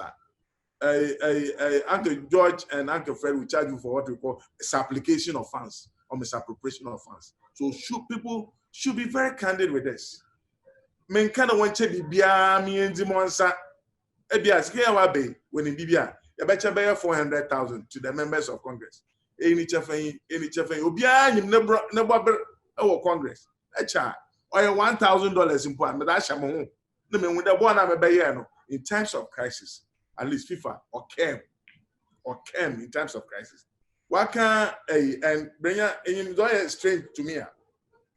So it's strange to me in there. This Obiara or Panado. Will you commercialize at this critical moment, a pandemic, where Sayen baby are you going to commercialize?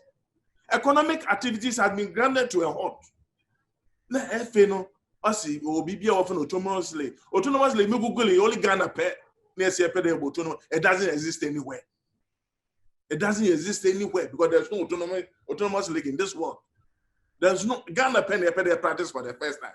As if you saw novel virus your base, so no you as if you want to say it be someone at this critical moment. It is what is of importance to us. And now that is where we have to take decision. As if commercialize at the point or it's difficult for anybody to raise money. Share any of the candidates are contesting for the last elections. I'm a man contesting. I had commercialization and semi-autonomous league in my policy statement. But if it's anybody who has dealt with project management, timing is of essence. I have a company that says, boom. I got there. I commercialize into Omra no office commission. The timing is poor, very poor. This is Division 1 for. There, if any Division 1 club, 40-18 years, so there. As we speak now, it's 18 National Division 1 league. Is it what is of importance to us? And now there's something germane as compared to what we are having. Okay? Yako Congress, I always tell people that we lost the biggest opportunity as Division 1. The year to me asks for more in terms of promotion.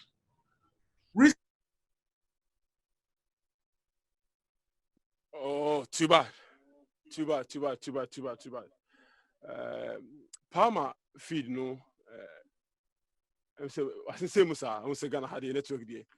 Happy Sports. The time no so as swan sir. And my final words. We there a better recommendation for the FA, any football community in Ankasa on what we should do post-COVID. Okay, during COVID and post-COVID.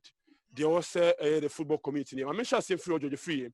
George, what should be the recommendations to the football community during and post COVID? I'm the baby. Maybe the past 2 hours. Okay, Frederick Moore, ready to for Frederick Moore. Frederick Moore, your recommendations to the football community post COVID.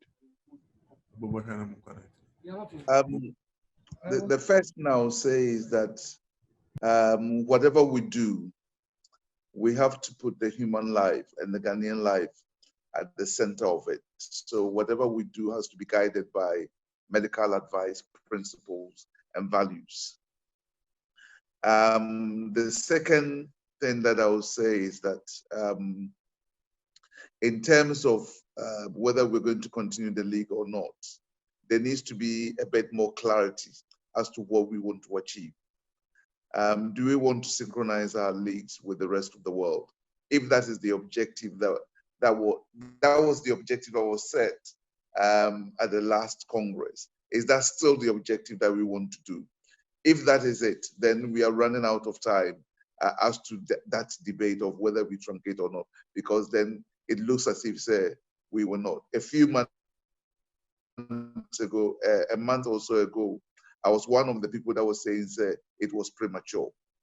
We need some timelines. We need some guidelines, both from the medical field and from the GFA. And I'm glad I heard George Amwaku say ESCO has been talking about it and debating about it. That is encouraging, but we need something sooner.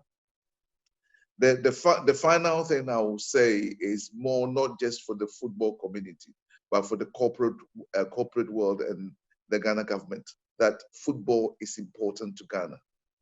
And we need to make sure, say, with the monies that are available, whether it's from the GFA, whether it's from the government, wherever it comes from, that priority should be looked at football, because every football development in Ghana, like Nanaya said, is not just about the GDP value that would have been added immediately, but the crime factor that would have been excluded, but also building powerful, strong young men who can create a future for themselves and the family. Thank you.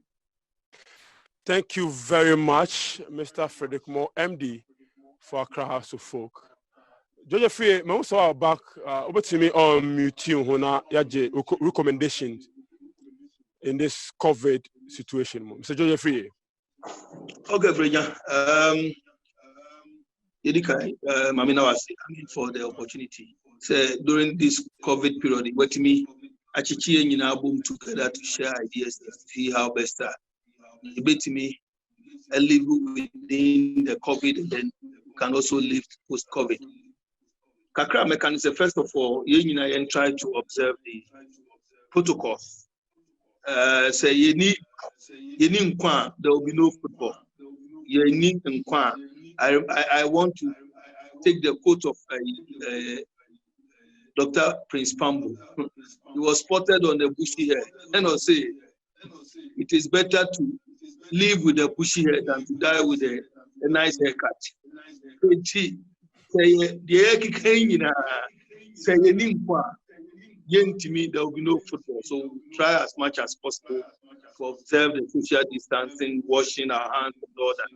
But in your football, I think that you have a very fine opportunity now. And you may be a full fair.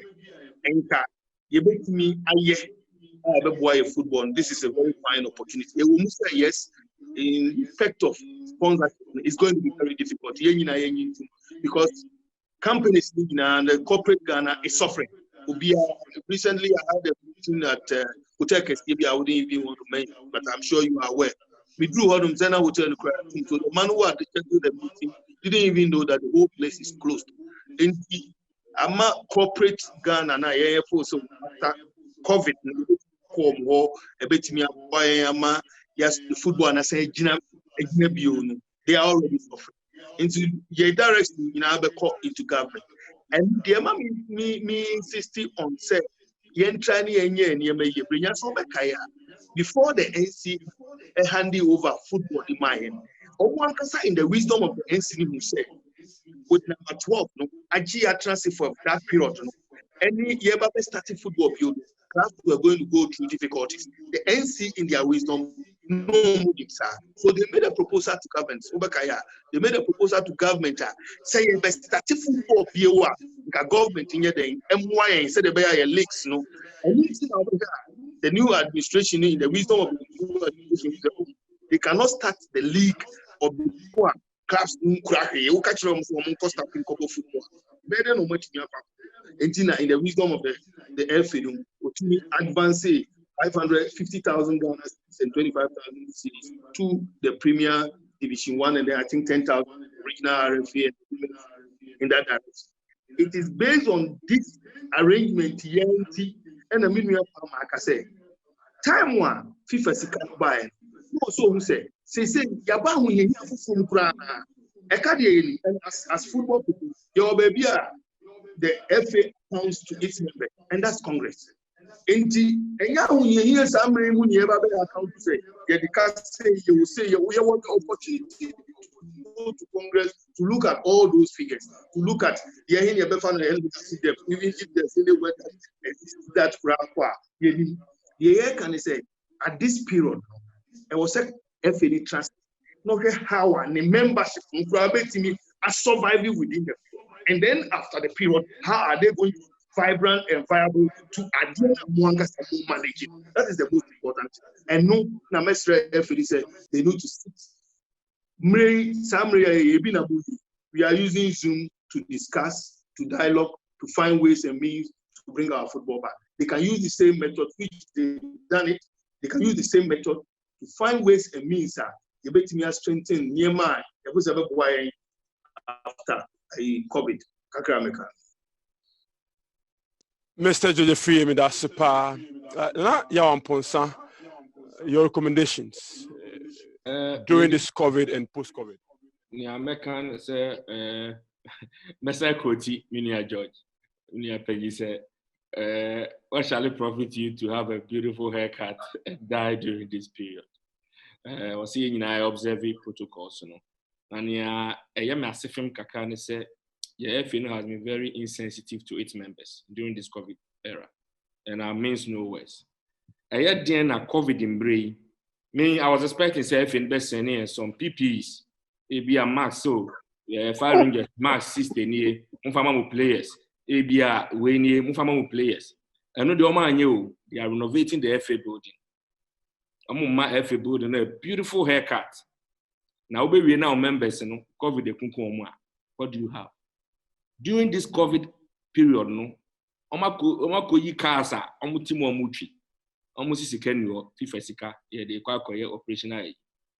Mu ina mu omukasa muchi dida. Ada na mu nton sa to 4x4 na mako yi no. Mu nton na mu first can be mark labs no na omu fa enyere solve problems e wo. Ati yi me refree, uti yi ntino, o se ye de emfa belt mbo ye. Esa enye yi. I am advising and admonishing the FA. You see, they want to bring back the lab. We all want to bring back the lab. But the back one, a ma lab, what kind of former and if you money say, Yaji abayin sika ni akodi. Yaji abayin sika ni akodi. A ma gana for dry pa. Ejino say ye sika aba. Mo ma yan fam wire home. Now already no. Mo church abayin my say. Yan fam come your members. And the can bow on no person of my members. How is that possible? The kind my members, said Apama can feel presence of Niabano. No, I buy also, I buy nearby, and my members answer. And I'm clear the way, and I'm here to call my members into my near Franco-ship. Name of no, the whole fact, the any out renovation. Normalization about more renovation with the within a year or less than a year, I'll say another renovation with. For me, it's neither here nor there. It's not a top priority. There are so many people. Who were the second division or the coast or the AC. They say about a crotifie into Yeska cra. Casala bay, the boys Muslims say, oh, the kakra, you say, now for sure. They must crack. Yes, I have been insensitive. And they should reconsider their position. They should forget about the luxurious lifestyle, driving in new cars and renovating the FA building. Nakakra ban some FIFA check and bounce it. Some would do two say FIFA self from about June, July. For way more members. No more change operational, it's almost legacy debt. Why no almost operational debt can be there, almost change FIFA new one about no their service problem. Not near baby. But your members are and easy. Some of us we are club owners, but we are still helping other club owners. It's a fact. Oh, and it shouldn't be so. And then you'll be our fault, COVID about. And you will be our fault. To wrench them now to now. And solving the peculiar problems of our members first before we think of all those luxuries. This is not the time to be spending money on marketing the league and marketing, rebranding the FA. No, take care of the crisis first. No be and survive. We all come together and look for the way forward. Mr. Midase, Palm and Pacho, wait your final words in 2 minutes. Nah, yes, sorry. Yes, Makade, many animal waka and Zamabe. Now, FNO in the first place, honestly, why and Zamabia, we have to commend them. And I'm there. Pramana was a man out to the government, you know. Innovations, no, I could be a part. And even if you have a subvention from government, that one qualifies for a subvention. To me, it was a very good move. But Brenya, we need to do something more than what is happening. One, you're here to dwell much on your statistical data and financial data, because it doesn't look good. So maybe so some there, how much does it need to even finance a league or fund a league? What is the value of your league? There are certain questions that are hang, and it doesn't help us going forward. We may make sure that we have all this statistical data, because Germany, UK, Premier League, now we're friend La Liga. When you know we visit over to my starter, not based on the statistics at all. Then we need a policy think tank, very, very important, because that policy think tank, you know, if it's a Germany or they started engaging the government immediately after the lockdown. So they were done this policy think tank, you know, they will be engaging the government. Then they will be advising the executive council on exactly which step to take, so that we will make informed decisions going forward. You get that policy think that it could be one person, but I'm for a team of advisors. I will be in form of a committee. No one man the way forward on how to resume the league. Honestly, then if you check the German system, UK system, testing is very, very key. Testing, yes, pride. The Ghana, we have about a third best in Ghana, in Africa. Say a third best in terms of testing. Then we should be about a third to respond if the leagues within Africa or resume or they could fashion out the way to test them about 240 for every round of matches per club over here per match that we should also be able to do that. Then we also have to examine the league in Akasa and Airborne. Bibi there, your friend, then in the course of recess, Brenyan will allow reserve players no more call inside. Since you are COVID aba, say a return your lega. We need to look at certain processes, systems, and procedures. You be straighten up to say there, oh, now no going forward, the reserve players can do this, they can do that, they can do that. And the Germany reserve players, you know, as you say, we stance no more. Or very, very important. They be examine your leg in the quest forward. Then we need to approach government with a strategic intent. Mama, wait also the one who see me na yemena so ne jahoko. Any more. Oh, what? Facha pa.